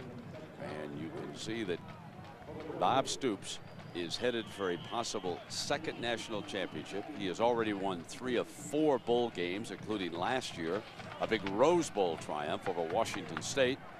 Leach and the Red Raiders have 5 for a bowl game this year, so they will be one of the Big 12 teams moving on. Kevin Weiberg, the commissioner, and I were discussing teams like, well, Kansas can still get to a bowl game if they win. Here it's Henderson squirting free on the left side. He came across the 35-yard line before Poole made the stop, and there they have rediscovered Henderson. Yeah, I think it, I mean, a little inexperience from B.J. Simmons. Tried to get too much too quick. Maybe Mike Leach did the same thing, but this Texas Tech team kind of got out of sync. Remember the nice drive they had for the touchdown? Little quick screen, little draw, little slip screen, wide receiver screen, jailbreak screen. If you attack Oklahoma downfield, you're going to make mistakes. Simmons backing off of the gun. This is the opening drive of the second half here in Lubbock. Coming back with Henderson again. Down at the 31-yard line. Big Tommy Harris. Look at how unique this, there's the tight end right there. Look at the splits up here for Texas Tech. About 1.5 yards, and here's the shotgun look. Tight end over here for Oklahoma. Look at the space eaten up, and that's those natural running holes that Henderson can use when he's running those draw plays. The most unique alignment in college football is Texas Tech with these wide splits. Used it at Kentucky with Hal Mumme. Second. Nice screen to Welker. Short of the first down. Out of bounds on the far side. Nice little grab by Welker that time. I think he snapped that thing one-handed. Welker is a guy who will play in the NFL. There's no doubt about it. Now, Welker has already broken the career punt return record. He's had at least one catch in 48 straight games, tied for the tops in the nation. Welker today with 4 catches for 26 yards. He's rushed twice for 10 yards on that end around, so he's an all-purpose guy. Third down, they need 5 to move the chain. Got it inside the 15-yard line. First down, the receiver Johnny Mack, the defender Everidge. That's that field blitz again that Oklahoma comes from the wide side of the field. The blitz will come one way, and in this way, Dan Cody, the defensive end, will drop as the 6th man in coverage. He drops. When you're throwing slants against defensive ends, you're pretty confident that you can zip that ball in there very successfully. This is the type of patient drive that really kind of got out of, and that's really the out of whack stat was this. They got out of whack by being too greedy. First down, Raiders. End around, Welker, short of the 10-yard line. Magruder with the stop, and we check in with Jack. Well, Brett, what makes it so interesting how great Welker has become, consider the fact that Wes was the last player to be offered a Texas Tech scholarship in the class of 2000. He said, every day I remember that fact. When I got that last scholarship, I knew I wasn't their first choice, but I was going to make sure by the end of my career that they knew I was their first and best choice. Now, again, Stoops wanted him at Oklahoma. He's out of Oklahoma City, but he did not have a scholarship at the time. And Coach Leach opened up that final scholarship here. Flat's open, but Henderson can't get anywhere. What a sharp tackle over there by Dante Nicholson, the junior college transfer. Started at safety, and they basically have moved him to a permanent nickel position. He's a linebacker type, a fierce tackler, and he can also drop back into coverage. But he has added to the depth of that defense this year, one of the Sooner starters. And the speed. And that's one of your linebackers right there. They go 4-2-5 against everyone. Amazing. Third down. Oklahoma just stays in that zone. Let's see if they do it again. Nope, they're coming after him this time. Got the slant and through behind it. They want the flag. Get it. And they're not going to get it. Carlos Francis out of Fort Worth is down. Antonio Perkins with the coverage, and trailing by this score, Leach is probably going to go for it on 4th down. Antonio Perkins beat the slant to the middle of the field. That's why the ball was thrown kind of on the back shoulder again. Watch Perkins beat him. Beats him to the spot. Ball's to the backside, and I guess it's a good no call. I don't know, 35-10. Might have been able to throw the flag on that. They can drag here for a first down just inside the 5-yard line. They don't need the whole ball of wax here, the Red Raiders. And now Simmons is going to call timeout. So we'll take a break. The door says, come on, let's get some more points in there, lads. Trailing by 25. Gonna get this down to a workable number here. So here's 4th down for the Red Raiders.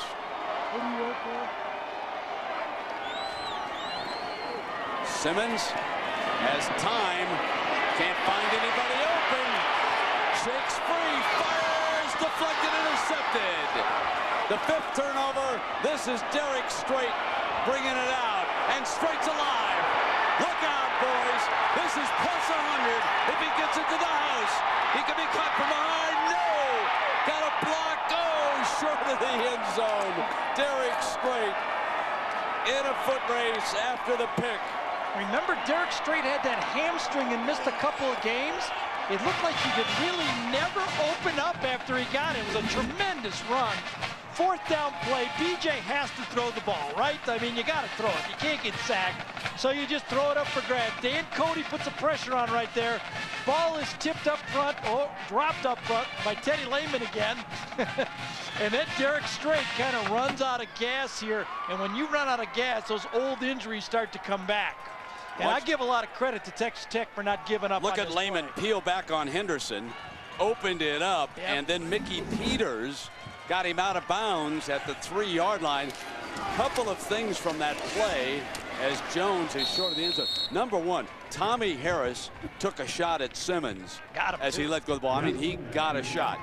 Lehman got Henderson on a terrific block, but Simmons felt the brunt of number 97 as he released it, and it turned out the 5th turnover of the game. Yeah, and not only that, Simmons got it twice, Brent. He got it when he let it go, and then after the interception on the return, somebody got him again.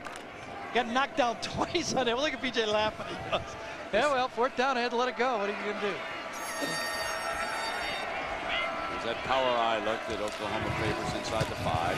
And Jones trying to get his 3rd touchdown of the day. Nope. No signal, so he's down a little short.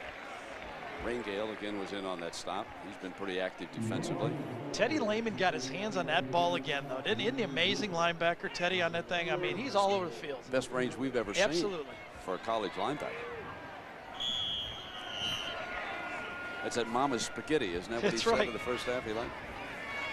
Got word from the truck that and by their count, it's the 5th time in this game that a linebacker's got his hand on the ball. There's Teddy somewhere there. There he is. Sideburns, you can always recognize him. There's the 3rd touchdown for Jones. Kewan Jones takes it in. 8:26 left in the 3rd quarter, and the number 1 team in the nation putting on still another show. Mike takes a deep breath on the sideline because his former boss has got him. You know, we don't give Cale Gundy a lot of credit over there. I just happened to see that shot of him on the side. Let me tell you something. Cale Gundy is an outstanding coach and recruiter for the Sooners. We tend to overlook him, and he does some terrific work down on the field for Soups. It's a staff. There's just one good assistant after another on this coaching staff. Touchdown number 3. Little counter step. Taking it to the end zone. 42-10. We've had running back coach, played quarterback obviously, running back coach, Chuck Long, the quarterback coach and the offensive coordinator. Nice staff. 5 interceptions thrown today, and what's impressive is how OU is all over the football, Gary. Deflecting it, picking it, diving for it, every which way. They've made interception after interception here today. When you talk to the quarterbacks, like a Joey Harrington or a young quarterback going into the NFL, the first thing he says is, man, when those NFL guys play zone defense, there's no grass to throw to, and that's what you're looking at out here. Another record for OU, now 397 return yards for straight on interceptions. George tells me that one was 97. That last one was 97 to give him the record.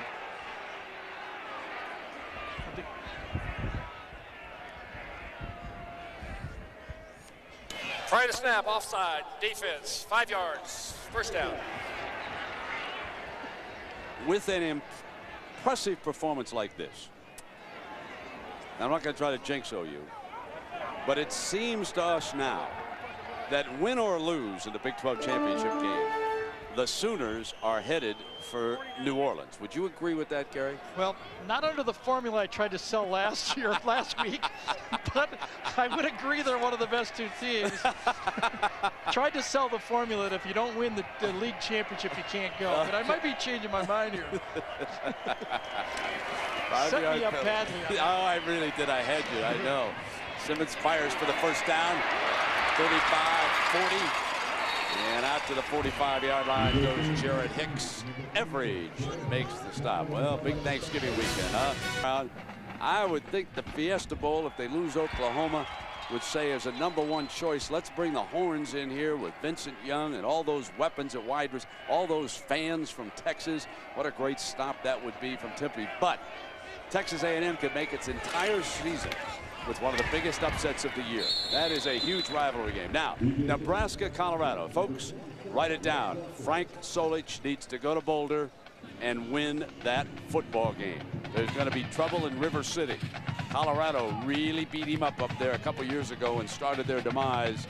And they're going to be howling if the Cornhuskers don't rebound. And that's an opportunity in Colorado.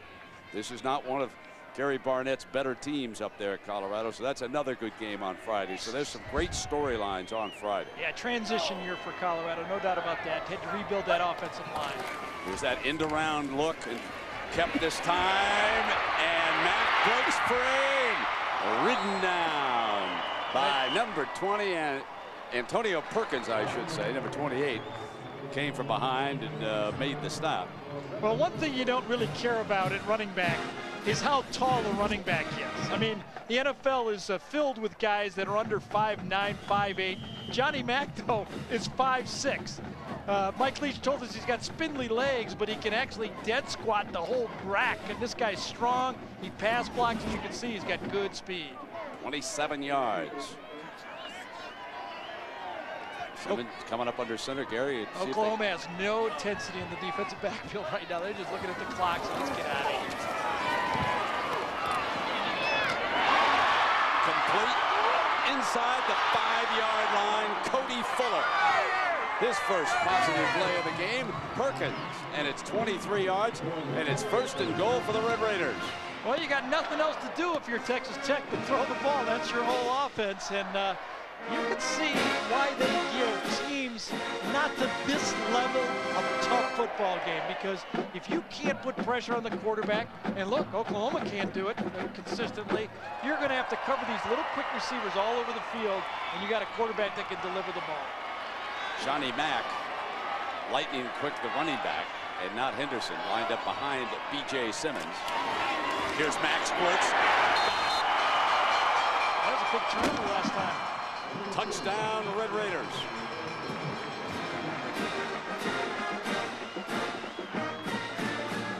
Gonna go for 2.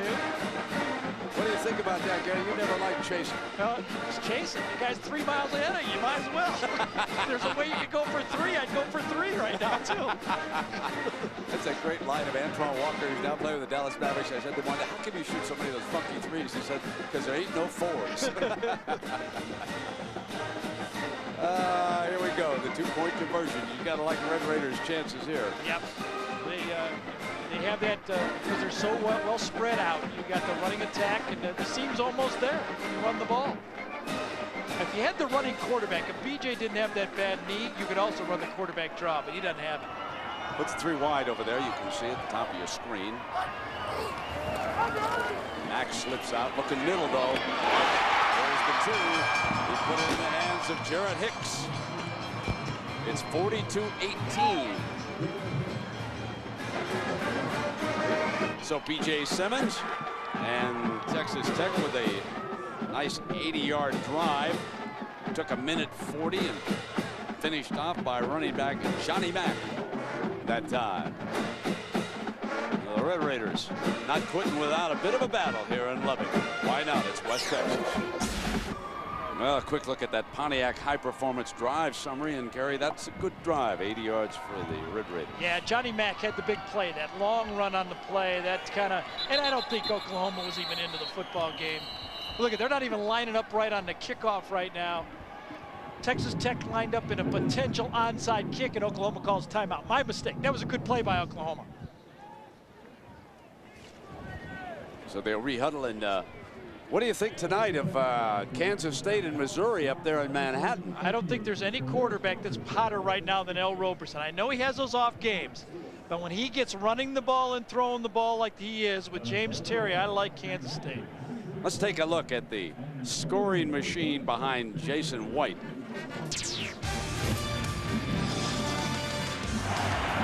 Travis Wilson on 4th down. Put them ahead for the first time. Mark Clayton, 14 yards. Then Brandon Jones going 27 yards. And then number 20 took over. Kewan Jones has scored their last 3 touchdowns. 2 yards, 2 yards, and 1 yard out. And Jason White is putting up Heisman Trophy-like numbers, not just today, but all season long.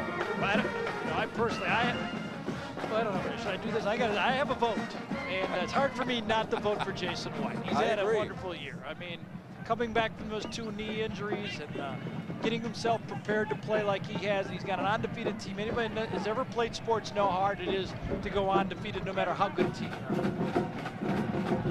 you are. As the Kansas City Chiefs found out last week. Don't remind me of that terrible debacle in Cincinnati, Mr. Davis. We had such good field position in the first half. We couldn't do a thing. On the 25-yard line now. Well, Jack, what about Coach Stoops over there, lad? Well, last night when we met with Coach Stoops, he was remarking about how excited he was for he and his team to have Thanksgiving off. Yes, that's right. They're going to have a bye week next week. And remember, he said, fellas, how important it was to stay focused right to the end and then be able to heal some of the nicks, because he knows that whoever they face in that Big 12 championship, well, that's going to be the final roadblock before they can go to New Orleans and get some beads. Yeah, and regardless, Jack, who wins? They don't have enough guys on the field. This is just, Oklahoma's lost focus. They really have. I don't blame them, really, but they've lost focus in the game. Yeah, it's hard to play with 10. Yep. This is Frank. There's Coach Wilson a little over loud there. on the program.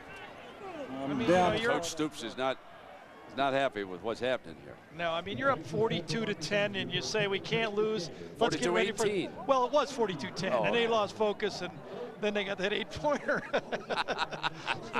Good coverage there, quarterback. Tomorrow. Tease they playing from. First down and 10, and they'll try it with 11 fellas now. Jason White says, good for you, Texas Tech. I get to stay in a football game and throw. Well, maybe that's a run formation there for the Stoops group. That one is. Yeah, toss play, and here comes Jones. He doesn't want those nasty New York writers accusing him of running up the score on his own buddy. But I cannot believe that anyone would ever accuse somebody of running the score up on Texas A&M. Didn't play Jason that entire second half. Defense scores the last touchdown. Yeah, they put 77 up on the board. But at least Coach Francione had enough class to say, hey, he didn't try to run it up. That's just what happened. And you know what you do in this game? It's up to you to tackle and stop the other guy. Put it in the end zone yourself. Come on. Second down. Here's Jason. Yeah, there you are to Clayton. Man, he's a good-looking receiver. Beautiful. Yep. Well, you know, we talk a lot about the number of Texans that are on the OU roster. The numbers are so impressive. 46 from the state of Texas out of the 103. They're from 12 states. 11 starters are out of Texas. And down here, 21 of 24 starters in Lubbock for Texas Tech. And, of course, the one Welker is from Oklahoma. The two from Belgium are probably the most interesting players that Coach Leach has recruited. He coached a club team over there for a while. In fact, that's how he started his coaching career. Works the ball carrier for OU. But you gotta think that Texas Tech would like to have some of those first down drive plays over. When you throw 3 interceptions on the first play of 3 different drives, that's given Oklahoma the chance to get the ball back a lot more times in this football game. Here's another memo to the New York Times. USC leads UCLA 40-2. If LSU passes USC, Arnold Schwarzenegger, we might get Schwarzenegger on this thing. 5:19, second down and 7. He'll terminate him. Down at the 40-yard line. Nice tackle by Nitchman, Seth Nitchman. Another freshman, another one of those young freshmen is being built into this defense here. 9 of 22 in the 2 deep. You know, you don't build a, you know, Mike Leach didn't build this offense in 1 year. You don't rebuild the defense in 1 year. So Texas Tech will always be able to throw the ball. They got to learn how to play a little better defense to compete in the Big 12. Oklahoma driving toward the Nokia Sugar Bowl the night of January 4th. It'll be a Sunday night. See what Jason White, the OU offense, could do on a 3rd down. Clayton incomplete, and OU forced to punt. Well, they double covered Clayton that time. That was one of the first time I've seen Jason White not read the coverage properly. He had the slot receiver coming wide open right across the middle of the field. I think it was Travis Wilson, and he went to his favorite Clayton. Blake Ferguson. the Red Raiders come after him a bit here. That was, I guess, the only problem OU's had this year early on. Now they're going to set the return. Welker with the wind and went out of bounds, so it'll be spotted. And let's check in with John. John, what's up with LSU there? And here, of course, we have 4:19 to go in the third quarter, with the Red Raiders coming out for the 20 carry. With my Purdue education, I think they're 24 points down, so 3 8-point plays. That 2-point conversion, they're not out of it. There's the end around. Francis, nowhere. Lost yardage. Well, we've talked about the Nokia Sugar Bowl, and you saw LSU, one of the teams in the chase. Let's focus in on the 3 leaders. You can see Oklahoma after this game, the Big 12 championship on the 6th. Now, USC also takes next week off, and then on December 6th, they have a home game with Oregon State. Pretty good Oregon State team. LSU, though, they've got the toughest road. Mississippi today, and they have a home game with Arkansas, and then the SEC championship. And if they draw Georgia, that'll be like a home game for the Dogs in Atlanta. That'll be jammed with that Georgia red, and Ugg will be strutting around there. Second down. Simmons stumbles out of trouble to the 21-yard line. This will be third down and about 9 coming up. Great pressure by Shelby, and also Dan Cody was in on it. Yeah, Dan Cody's been doing the drop all day. That time they let him rush the passer. And one of those big 6'5" defensive ends that has great talent and great effort on every play. That's why the coaches continue to talk about this guy. Fill him out, stick him in the NFL, and you got a 12-year defensive end in the NFL. Magnificent year. All the coaches around the Big 12 just rave about him. They start off with Tommy Harris, and they say, but what catches our eye is the performance of number 80. Simmons going to go deep. Out of bounds, incomplete. One of the few times that Oklahoma came right up the middle with the blitz. And Johnny Mack did a great job, little number 4, of blocking the one of the two linebackers inside. Here's the punt team. Alex Reyes on the field for the Raiders. See, that was, again, one of those greedy throws that, all you need is a first down. Got man-to-man coverage, throw that fade. That's exactly what Oklahoma wants you to do, is throw the fade when they're blitzing like that. Perkins would love to set sail.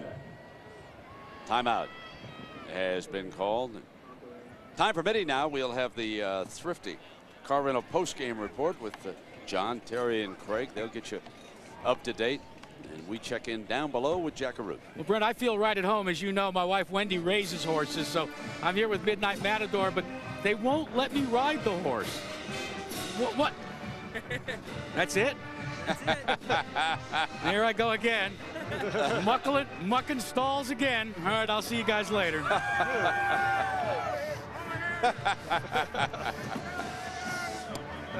Let's watch the running back do the dirty work on Teddy Lehman right here. Johnny Mack's going to come from the left side. Lehman's coming, and little number 4 takes Lehman down. If you're going to run the ball at Texas Tech, you better pass protect at Texas Tech. Antonio Perkins, the return man, and he's setting up shop inside the 50-yard line. Let's see if Oklahoma doesn't come after one. Nope, return.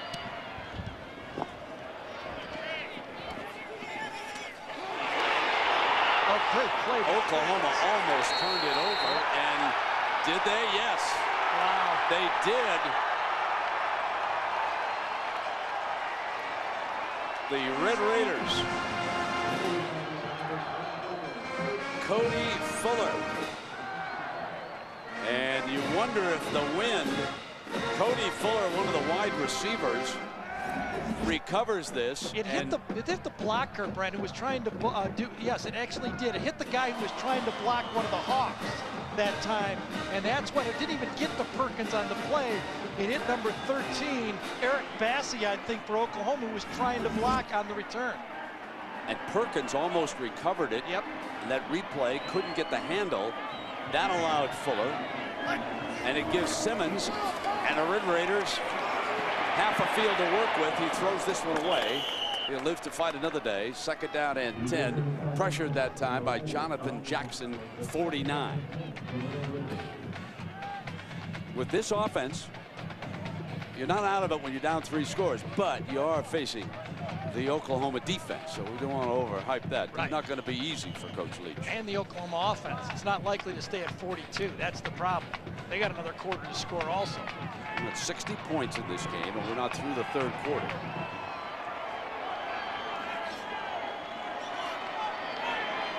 There's the 3 wides for the Red Raiders.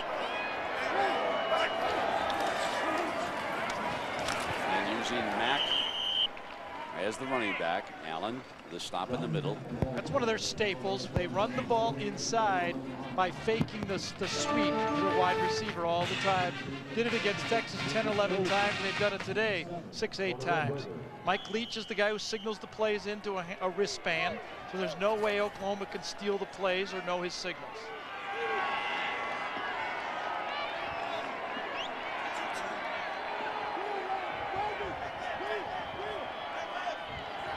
Mack shifts over to the left side on the. There's Teddy Lehman right there. Might as well keep an eye on him. Fired low, diving reception at the 30-yard line, just short of that 1st down. Where the old red flag might be coming out if this was the NFL on that one. Did that skip or did Peters get his hands underneath it? Peters, Simmons wanted to go left side, didn't have anything over there, and then came back, felt the pressure, kind of throws sidearm. This is what he does on this one. Did he get it under there? Oh yeah, he did. Nice play, good call. Here's your 4th down. Mack is the running back. Need to reach the 29. You can see the yellow line. You can see for yourself. See what Tech decides to do. They're going to try to run Mack for it. They got it easy. He just bolted across. He's been a good-looking running back. Sure has. Junior college transfer, redshirted a year ago. Came back this year and is getting some turns when Henderson needs a blow, or if kind of a change of pace, you put Mack in. Final minute. That's about the 3rd or 4th time they've gone for it on 4th down. It hasn't been too successful, but that time they picked it up. So for the 4th quarter, Simmons and the Red Raiders will have this breeze at their back. Not that they've been able to do much with it so far in this game. The final 50 seconds of the 3rd quarter. Man. No space. No yak. As Nicholson makes the hit on Welker that time. I mean, yards after a catch, they just forget about it. Yeah, and that's what this offense just kind of thrives on against less talented defenses. You're seeing Oklahoma, because they move so well, react to the ball. But now, as it gets inside the 20, one time they've been able to stuff it in. The other times, this Oklahoma defense has kind of forced problems. Now there's the brace on the left knee. And of course, that has hindered Simmons' mobility. Quick flash screen and got the 1st down. I believe it's right at the marker. Let's see where he marks it. We're going to put it right down. Pull the defender over there on Mickey Peters as the 3rd quarter comes to an end. We could still have some entertainment left in this one. We'll be back with it after this message and a word from our ABC station.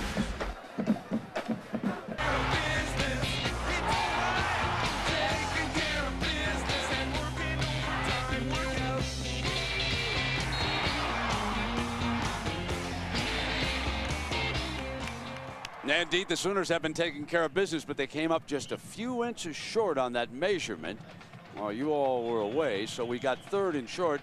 Now on these short yardage situations, 5'6" Johnny Mack been able to squirt forward and pick it up here. 2 downs to get it. They're going to throw for it this time. They're going to go for the touchdown. Incomplete. Well, and it's 4th down coming up. He figures he can come down and get the 1st down, I guess, on a running play. Yeah, with Mack in this situation. See, they ran out real quick, and they had hoped that Oklahoma would think it was a short yardage running play, and then they try to steal one. Yeah, that's a good chance. Yeah, sure, when you're that far down. What do you think? Can these guys score a couple here with the wind at their back? I think they can score a couple, but I think Oklahoma can score a couple too. They're a joy to watch them. They really are a joy to watch Oklahoma. They really are. And here it is. Of course, they're going for it here on this situation on 4th down. They run this one, I'll tell you that. Yeah. Oh, he fumbled it a little. But Simmons put his helmet across. The yellow line, the unofficial first down mark down there. The umpire spreading them out. And they got the first down. And let's check in with John on Mississippi. Are they coming back, John? And here in the land of the Big 12, the Red Raiders in the red zone here. First down at the 18-yard line. B.J. Simmons trailing the #1 team, 42-18. Middle, got it. And a first down.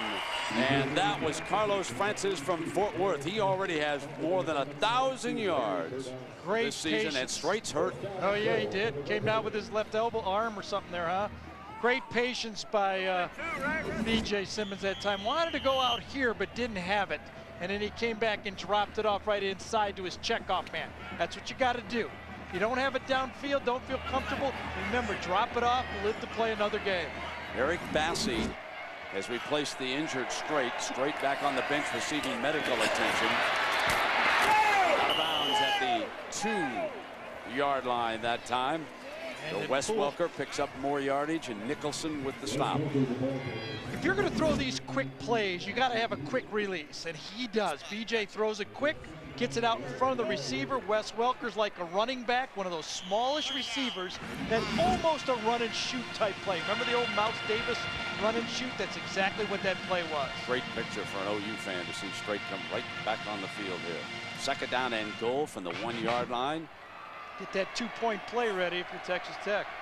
And I believe this is Henderson, who has replaced Mack as the running back. Set in the eye. It's Henderson spinning toward the goal line. Got it. Touchdown, Red Raiders. And they will go obviously for 2 points again. An awful lot of time and a stiff breeze at the Red Raiders back here. I always like to watch a quarterback after he's had a bad day and a lot of interceptions. You know, great hitters can hit home runs when they have 2 strikes. And look what BJ has done. They're going to kick this one. You know, with a 24-point lead, that might not be a bad. They got the wind to tie the game up. That might not be a bad strategy. I'm sure it is the wind, yep, Gary, that changed his mind. Absolutely. Right? So here's Too Good. The freshman nails it. It's now 42-25. Mike Leach eyeing that board. And the Red Raiders are not done yet in this one.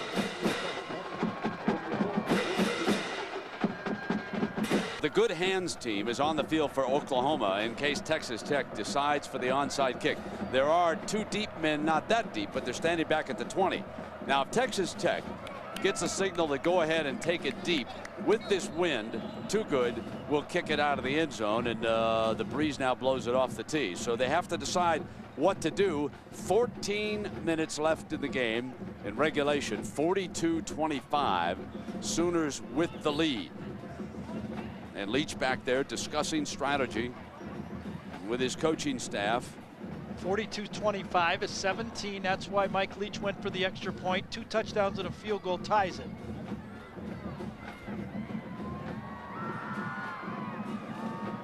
Now Leach is getting word upstairs from the coaches on the alignment, and they will pass the signal along to the freshman.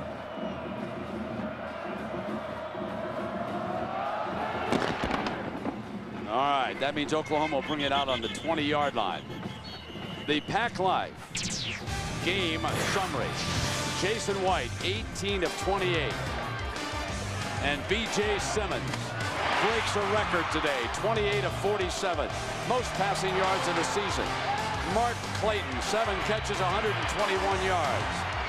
And Simmons had one picked off by Strait, who brought it back 97 yards, just short of the goal line. But now, the Oklahoma offense, led out by center Vince Carter, Kelvin Chasen, Wes Sims, Davin Joseph, Jamal Brown, that first unit offensive line. They need to occupy a little clock time here. Keep the ball away from Simmons and the Red Raiders. Drop it off into flat. Will Peoples, and I believe that's his first catch of the game. Johnson makes the stop. And Jack, what's the mood on the Sooners sideline? Well, Brent, it's very low-key. In fact, not only are the players low-key, but some of the coaches that you and I are so used to seeing them being demonstrative, you know, Mike Stoops and Brent Venables, they're very low-key right now as well. But one guy that wasn't low-key just moments ago was the head coach, Bob Stoops. He tried to rally not only the guys standing on the sideline, but the coaches as well. Jack, while you were giving that report, we had a great shot of one of the assistants yawning. Exactly. That tells it all. Second down. And the Red Raiders hold in the middle. Chris Hudler, 93. Another red shirt's in there on top of Jones. Yep, another one of those freshmen. 310-pound freshman, number 93, right there. Throws off block inside by David Joseph. Stands him up and just stops the ball. See, this is what you wonder about with Oklahoma. The only chance you have is they really don't run the ball comfortably. Okay, they have to keep throwing, and the game is very long. 47-15, USC leads UCLA. This is third down. White in the gun. Left, got the first down at the 31-yard line. Mark Clayton, defended by Jabari Smith, who transferred from a JC in Arizona. So we are live from West Texas, Lubbock, Texas, home of the Texas Tech Red Raiders. 12.5 minutes to go, and the #1 team in the country, the Oklahoma Sooners, leading Tech 42-25, just inside of 12.5 minutes. That was a big third down pass. Clayton now with 8 catches for 125 yards. And they sure do look at Clayton on every third down play.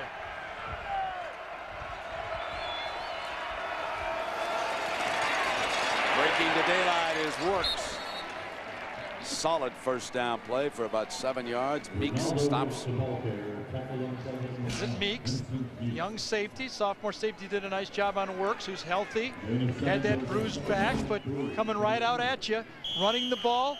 This is what Bob Stoops brought in Kevin Wilson, the old offensive coordinator from Northwestern, when they had that run there, running the ball very well with Damian Anderson. Brought him in to teach this offensive line just for situations like this, when they had to run the ball, and take clock. Can Oklahoma do it? 2nd and 3, 11.5 minutes. Jones breaks the daylight. Crosses midfield to the 45. Whistle sounded prior to the ball coming loose that time as Mika Sweats, number 38, making the stop for the Red Raiders. Same play that Oklahoma scored all the touchdowns on. Kewan Jones coming, pulling the backside guard, coming right up from behind him. Power football this time. Number 77 just followed Big Joseph, and if Vincent Meeks hadn't got his arm on him right there, I think it would have been another 15 yards. This has got to look good to Oklahoma fans and Bob Stoops. Have to run the ball, and you're able to run the ball and eat clock and make first downs. Works the running back. Reynolds stays in as the fullback. They have thrown to him a couple of times here today. He stays to block. And Lang is sacked for the 3rd time today, back at the 46-yard line by Chris Hudler. Very good coverage downfield that time. Jason White said, I don't want to put the ball up for grabs. We've already turned the ball over twice in this football game. This time he looked back there, nothing there. Man comes in motion, safety in the middle of the field this time. No problem, nobody open. Here comes Big Hudler. Good job. Take a sack. Oklahoma so far has run 3 minutes and 17 seconds off the clock on this drive, keeping the ball away from the Red Raiders. Down to 10-18. 2nd down. Into the left flat is Works. Daylight. First down at the 31-yard line. Huffman making the stop for the Red Raiders, and the Sooners again are on the move, and we check in with Jack. Well, Brett, usually the best vertical leaper on a football squad, as you know, would be a wideout or a DB, right? But the OU back that you just saw run there, Ronaldo Works, it's 6'10", 220 pounds. How about a 10-foot, 2-inch broad jump and a 37-inch vertical leap? He can get up as well as get down the field. I think they've changed that to long jump, haven't they? I don't know. I'll have to check. You had to tell me that my age. Show my age. Standing broad jump. First down. Politically correct, I think, right? Boy, Hudler is playing some football right now. And they don't. 93. He's blowing them up in the middle. He sure is. That's a good sign. You know, you look for things in football games like this. Who's going to emerge? Who could you be counted on? Look at that guy. Kind of paints his face into the helmet right there. And that's a guy that's going to be around here for 3 more years. Second down and long. Now we're inside of 9 minutes, and I've got the Sooners having run 4.5 minutes off the clock with this drive. And so if Mike Leach had it to do all over again, he would try the onside kick. Yeah. But who knows? You know, they had to convert a couple of third downs, at least one that I remember. Second down and long now.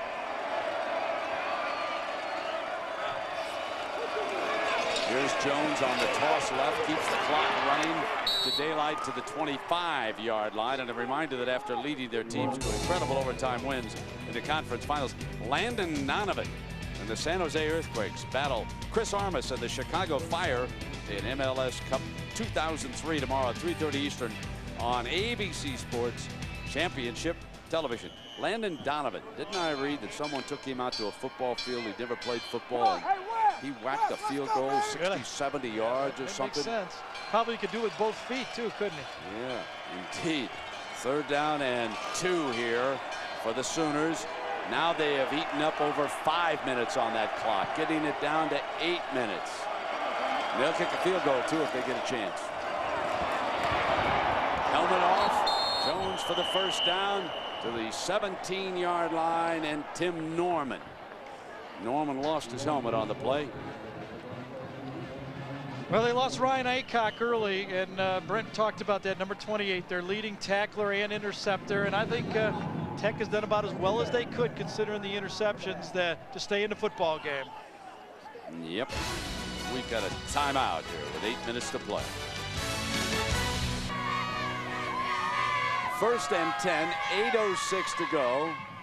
42-25. 17-point lead right now with 8 minutes to go.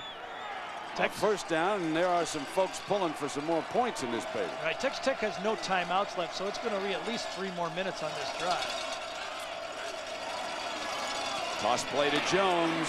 Daylight 10. 5 down at the 3-yard line. They've eaten up 6 minutes on this drive, and they've had 11 plays, and they've run it 8 times so far. Well, remember this Tech defense, and this has been their problem. You know, they're giving up 200 yards a game rushing, and if you had to run the ball at them, I think successfully you could. Just a pitch play, going to get the hook to the outside. You can see it stunt inside by Texas Tech by the defensive end, and Kiwanis just run free into the secondary. Jones, 3 touchdowns on the day. First down and goal. Let's see if they run that play again. Pull the backside guard, follow from behind, and stuff it into the end zone. Impressive drive as Texas Tech had mounted a mini rally here in the 4th. Tie-dye running formation. Shift the power over to the left.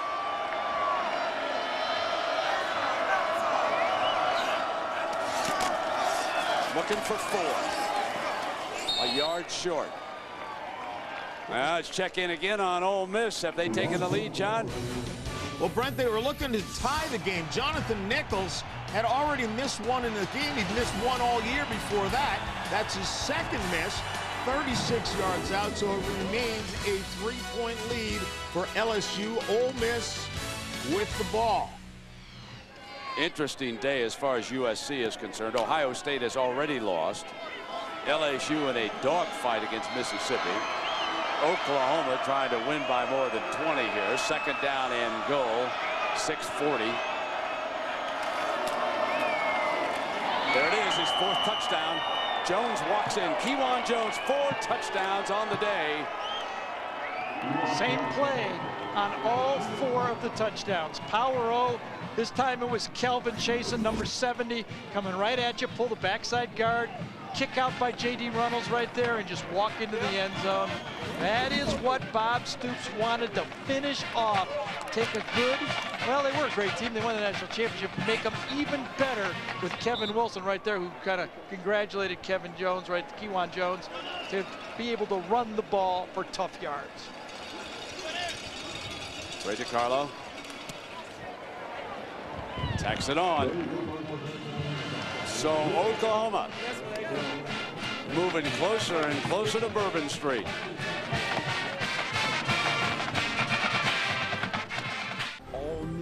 season. 6.5 minutes remaining. And you know, when you think about this Oklahoma team and you harken back to the great teams that Barry Switzer had, when Barry was asked to, you know, compare, and Barry says, well, the one area where we could hold up to this team is at running back. And you can't argue with that. Billy Sims could play for any Oklahoma team and some of those great running backs. But he goes on to say that the rest of this team is better, faster, bigger than we were. The Selmans, he said, of course, could have played. Yeah, but it's interesting when you talk to Barry about comparing great teams of the past with this one. And this has got a chance to go down. Fumble! Oh, Tech got it. Look at that. So again, the schedule for Oklahoma. They'll be off this week. They go to the Big 12 title game to play Kansas State or Missouri. K-State and Missouri go at it tonight in Manhattan, Kansas. Then if they stay 1 or 2 in the BCS, of course, as expected, they'll head to New Orleans and the Nokia Sugar Bowl. Mike Leach and the Red Raiders will be going to a bowl. They don't know which one, of course, but they are bowl eligible this year. First down and 10 coming up for Simmons and the Red Raiders. They're down 24 points with 6:26 to go. They'll try to rally here and put another one up on the board. Double pass. Here it comes. Incomplete. The second throw by Mike Stoops got it. Perhaps the future Arizona coach. 12 men on the field for Oklahoma on that one. Mike Peters right there, high school quarterback, actually came here as a quarterback, and if Stoops didn't get it, Venables would have got it right behind him. Like looking out there at the quarterback, that was a great look on Stoopsy's face. 49-25 again the score. 6:20.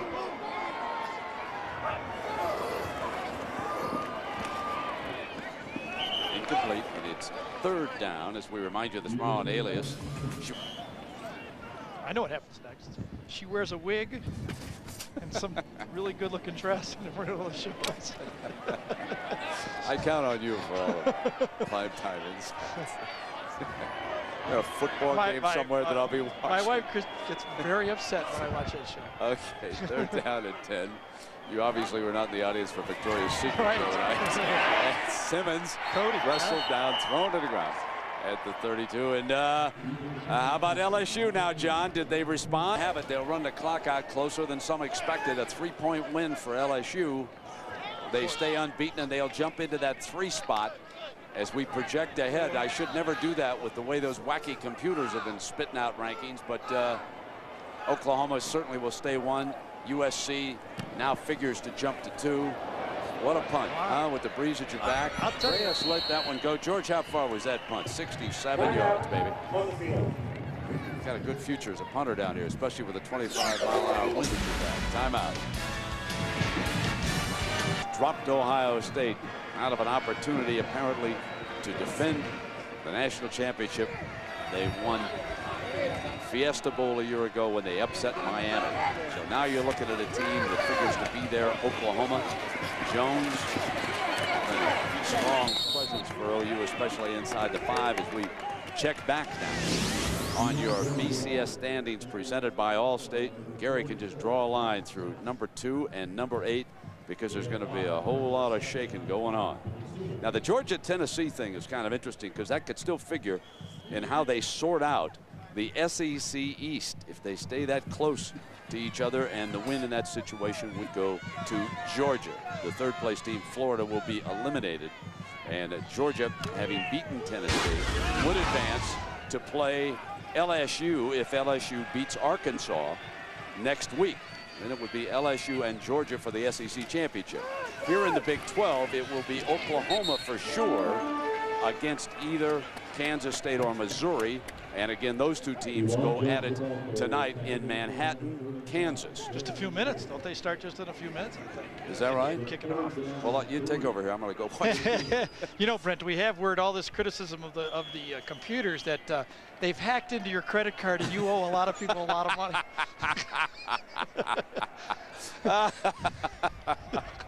And your travel reservations are sending you to Dubuque after the game, too. Those 8 guys are very upset with you right now. Throw those computers out. The 8 of them. They got no credibility. 3rd down and 2. There's a whistle prior to the play. Let's check it down below with Jack. Jack, help me out up here, partner. Well, I got a question for Gary. Gary, when you were playing quarterback, were you superstitious? No. Well, Jason White is superstitious. In fact, since the beginning of the season, one of his main superstitions has been that he wears the same pair of socks in every game. But what's even worse is he picked up a superstition from Josh Heupel. When Heupel and the Oklahoma Sooners went to a national championship, Heupel didn't cut his hair until the middle of January. So Jason has decided to do the same thing. You know, those things work a lot better when you're playing for the best team, too. All those superstitions do. 3rd down and 7. Surprise. Work on it. Breaks free. Here comes Jones again. Cuts back. Headed for the end zone. Keywan Jones goes 77 yards after rushing for 3. Keywan Jones now has put up his 5th touchdown of the game. Not only that, it's one of those stats that Jason White's going to be able to tack onto his game to put him close to 400 yards, 22 for 32, 4 touchdowns. And this is one of those plays that no one's really going to remember, but when you look at the stats at the end of the year, might just one of those 1-yard passes get him a Heisman Trophy vote somewhere, right? Not everybody watches all these games.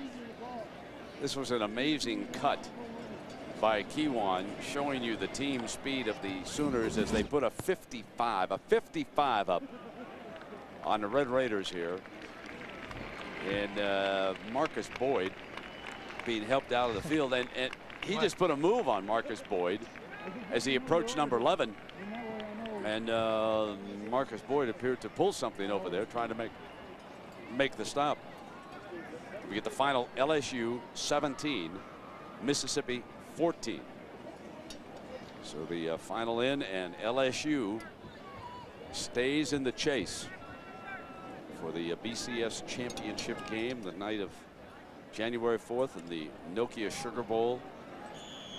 And of course, the team that has figured to be there all season long. The last time that a team went wire to wire in college football was '99 Florida State. And Oklahoma is attempting to do it this year as DeCarlo tacks on the extra point.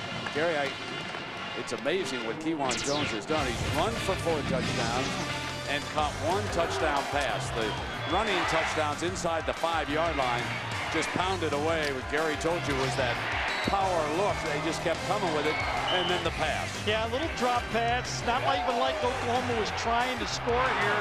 They were just trying to move the chains a little bit, keep the ball, and finish up. And all of a sudden, a 1-yard pass gets them a touchdown. I was going to say right before that snap, I might as well rat myself out. I'm a little surprised Jason's even in the game. I mean, might as well get your backup quarterback a little work, but, you know, nothing dangerous was happening there. He was just pitching the ball and flopping it out to the outside. And Oklahoma, again, puts up 50 points for how many times this season? 6 times they've been 50 points or more? It's unbelievable. Maybe an all-star team should show up in New Orleans and play these guys. According to some experts from the West Coast, our ABC crew, that is an all-star team out there. I'm anxious to see them. We'll be down there. And so you don't give Oregon State a chance for the upset. You think USC? Well, if Oregon State knocks off a team with a chance to get into the championship, that would be a tough goal to score. Then they weren't very good. Well, coming up, the mad move of the week, and we've had a lot of them to choose from in this game. Let me tell you. Close your eyes and grab one, right? It's got to be a Sooner that they've selected. Has to be somebody from Oklahoma. We'll see what they come up with here. The mad move of the week. 3:07. OU puts a 56 up. Yeah, it is amazing. You can almost. It did appear that Oklahoma almost sleepwalked the whole second half and still put up 56 points in this football game. Go!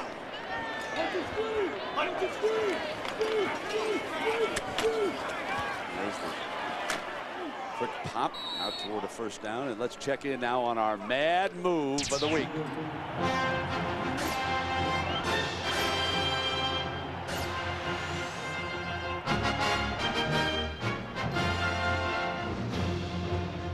It was a double pass with the defensive coordinator, Mike Stoops, who led them to 5 interceptions with his regular guys, and he had one himself. There it is. The 6th interception, only that one didn't count, right? We've got an injured player down here. We got one of the Sooner players down. And you know, Jason White, we were all set to give him the Chevy MVP, and what a wonderful game he had. 22 of 32 for 389 yards, 4 touchdowns, and no interceptions. But then Jason knocked himself out of contention when he put the ball back in 20's hands, because how do you overlook a guy with 5 touchdowns in a college football game? And I think Oklahoma was just trying to get Jones run the clock, 100 yards rushing, you know, and then all of a sudden they're going the other way. This is pretty amazing stuff. I really don't see who's down out there. I hope it's not a. It's Allen, another middle linebacker. That's what I was talking about whether you want your starters in at the end of these games like this. It's not necessarily you're criticizing them for running up the score, but if you lose a starter in a game that's over, you wonder. He's on scholarship. He's okay. Well, they got 3 or 4 of them. The next guy might be better than this guy. Who knows? Time permitting, of course, we'll have the Thrifty Carvana post-game report. We'll have John, Terry, and Craig have highlights and analysis. This is Rivalry Saturday. The big one, Michigan, winner in Ann Arbor, knocks the Buckeyes out of championship. Can I say something about the Buckeyes? I thought they played magnificently today. I mean, they never gave up. They showed why they were champions. Inside shovel pass. Mack, check that. That was Bonga Wonga. Now here's our Chevy players of the game. Kewan Jones of Oklahoma, the 5 touchdowns did it. That last play, 160 total yards. And Adele Duckett, 6 tackles and 2 more sacks, 14.5, I believe that gives him. That's the record here for a season, and a recognition of their efforts. Chevrolet will make a $1,000 contribution to each university's general scholarship fund. Kewan Jones on the day, 22 carries, 83 yards, and 4 touchdowns, and of course the 77-yard touchdown reception. And we're down inside of the final 2 minutes. And my apologies to Oklahoma. It was not the 6th time they had 50 points plus. It's the 7th time they had 50 points plus. Gotta give them some credit. Well, the only time they were pressed at all was Alabama, and of course Bob Stoops came up with that fake punt, and they won that 2013. But I don't believe they were pressed in the 4th quarter. We didn't do that game, Gary. We picked them up the next week at UCLA, and we've been fortunate enough to cover a lot of the Oklahoma games the last 2 years. And I'm here to tell you, I haven't seen a team that can play with them. I can tell you that right now. You thought they were the best team last year, yes, and I would not disagree with that. I think USC and Oklahoma, Ohio State, and Miami were the best 4 last year, and I think, you know, Oklahoma's been the best 4 this year. There's no doubt about that. Probably the best this year. I'm really looking forward to USC if it comes down to it. But there is one thing I want to point out. I would not count Kansas State out. They're going to have a tremendous following if they get into the Big 12 championship. It could be very cold up there in Kansas City. Oklahoma had to go through them, Gary, to the last title, and that was a 3-point game. That was a tough football game up there. Of course, Jason White is so efficient. And the other thing is, they've got a defensive line. Those 4 guys, they're the best sacking defense in college football. They could put pressure on with just their defensive line. Now, we talk all about Kansas State and watch Brad Smith and Missouri go knock them off. Well, that could happen. Brad Smith's a great football player. And, you know, congratulations also to B.J. Simmons on the year he's had. And he broke Ty Detmer's record. And I know it was a disappointing Saturday for him here today under the ABC lights and up against the #1 team in the nation. And 5 intercepted passes, 6 if you count Coach Stoops on that far sideline. But it's 3rd down and 7. It's just been a great year for him and Coach Mike Leach. All these people up here on the staff have been so helpful for us. Just some great football fans up here in Lubbock. Some awfully nice people. And I'm sure they too are disappointed. There's his single season NCAA record now. He went right past Ty Detmer. And that interception total, he'll fall out of that ratio where he was way up in there, wasn't he? They'll also be a tough matchup for anybody who faces them in the bowl game, because for playing for this pass-happy team, that's fun. That's like going playing basketball in a bowl game. They'll just go out there and rip it around and throw it 65 times and be fun for them. And everybody else, you have to block and tackle for 2 weeks. Well, the SIDs here, Chris Cook and Blaine Beal. Oklahoma, of course, Kenny Mossman, his usual outstanding job and help for everybody. Simmons airs it out deep, incomplete, and we thank the executive producer of ABC Sports, Mike Pearl, senior producer Bob Toms, the coordinating producer of college football on ABC, and the producer of the game today, Bob Goodrich, the Texan himself. Bobby G, nice job down there with our director, Larry Cam. Larry was awfully happy that Michigan beat Ohio State today. And our TD, Monty Poling, associate producer Drew Kaliski, he's produced the fourth quarter. Associate director Brian Fay, and our stats guys, Craig Rothberg, scoops himself from Florida, and Jason Polstein. Technical manager Mark Towey, Christy Bravey, the production manager. What a great job she does. And of course our assistants, the Sun Devil and Dr. Graphics himself, Ian Grukop. Along with Marla Kiefler, they do a great job. Mark Loomis is the director of production. Special spotter today, Scott Musburger, while our regular spotter, Brian Movelson, spends the weekend in Hawaii. Stage manager is a Yankee himself, Wellington Wilmore Jr., who has done his usual outstanding job. And we've got a penalty flag coming down here. We get ready, my friend, for next week. We get a little prime time with Miami and Pittsburgh, and then we get ready for that Big 12 championship, and then off to New Orleans we go. We're going to be seeing a lot of these Oklahoma rascals. We could get them out, well, obviously 3 times in a row. The people are telling us that even if they lose, they get there. And I guess that's the way it goes. If that would happen, it wouldn't be my way to do it. But Bobby Stoops has a good team here. He's built a great program. I hope he never leaves. I agree with you. I hope he stays here. You know, $2 million in Norman's kind of like $5 million in New York, isn't it? Yeah, I would think that Steve Spurrier is maybe telling him just how tough it is up there at that level. And, you know, you just don't have better players than other teams in the NFL. Exactly right. You don't get to spend that much time with your family. I'm not in the NFL. I mean, that's great. And there's some coaches up there, including our friend Dick Vermeil, who's doing a wonderful job. But it's tough. And he's got something very, very special going in Norman, Oklahoma right now. They've improved the facilities over there. He just strikes me as a great college football coach. Yes. Become a legend of the game as time unfolds. You know, he was very patient. Remember, he began his career. I don't know if people have probably heard the story a dozen times, but 3 years he stayed at Iowa as an unpaid graduate assistant to learn his profession. Absolutely. He paid his dues, folks. He didn't do it the easy way. He wasn't born with the silver spoon. The old-fashioned way. And he's got a lot of friends on the other sideline, especially Mike Leach. And looking for him right now is Coach Stoops and Oklahoma taking dead aim at a national championship. And there are the good buddies. Stoops, of course, bringing Leach into the Big 12 as his offensive coordinator. Was impressed with what he did in Kentucky with Hal Mumme when he had the coach with him when he was an assistant in Florida. Jason White, the favorite for the Heisman Trophy. We send you down to Jack. And getting some congratulations as Bob Stoops continues this conversation with Mike Leach.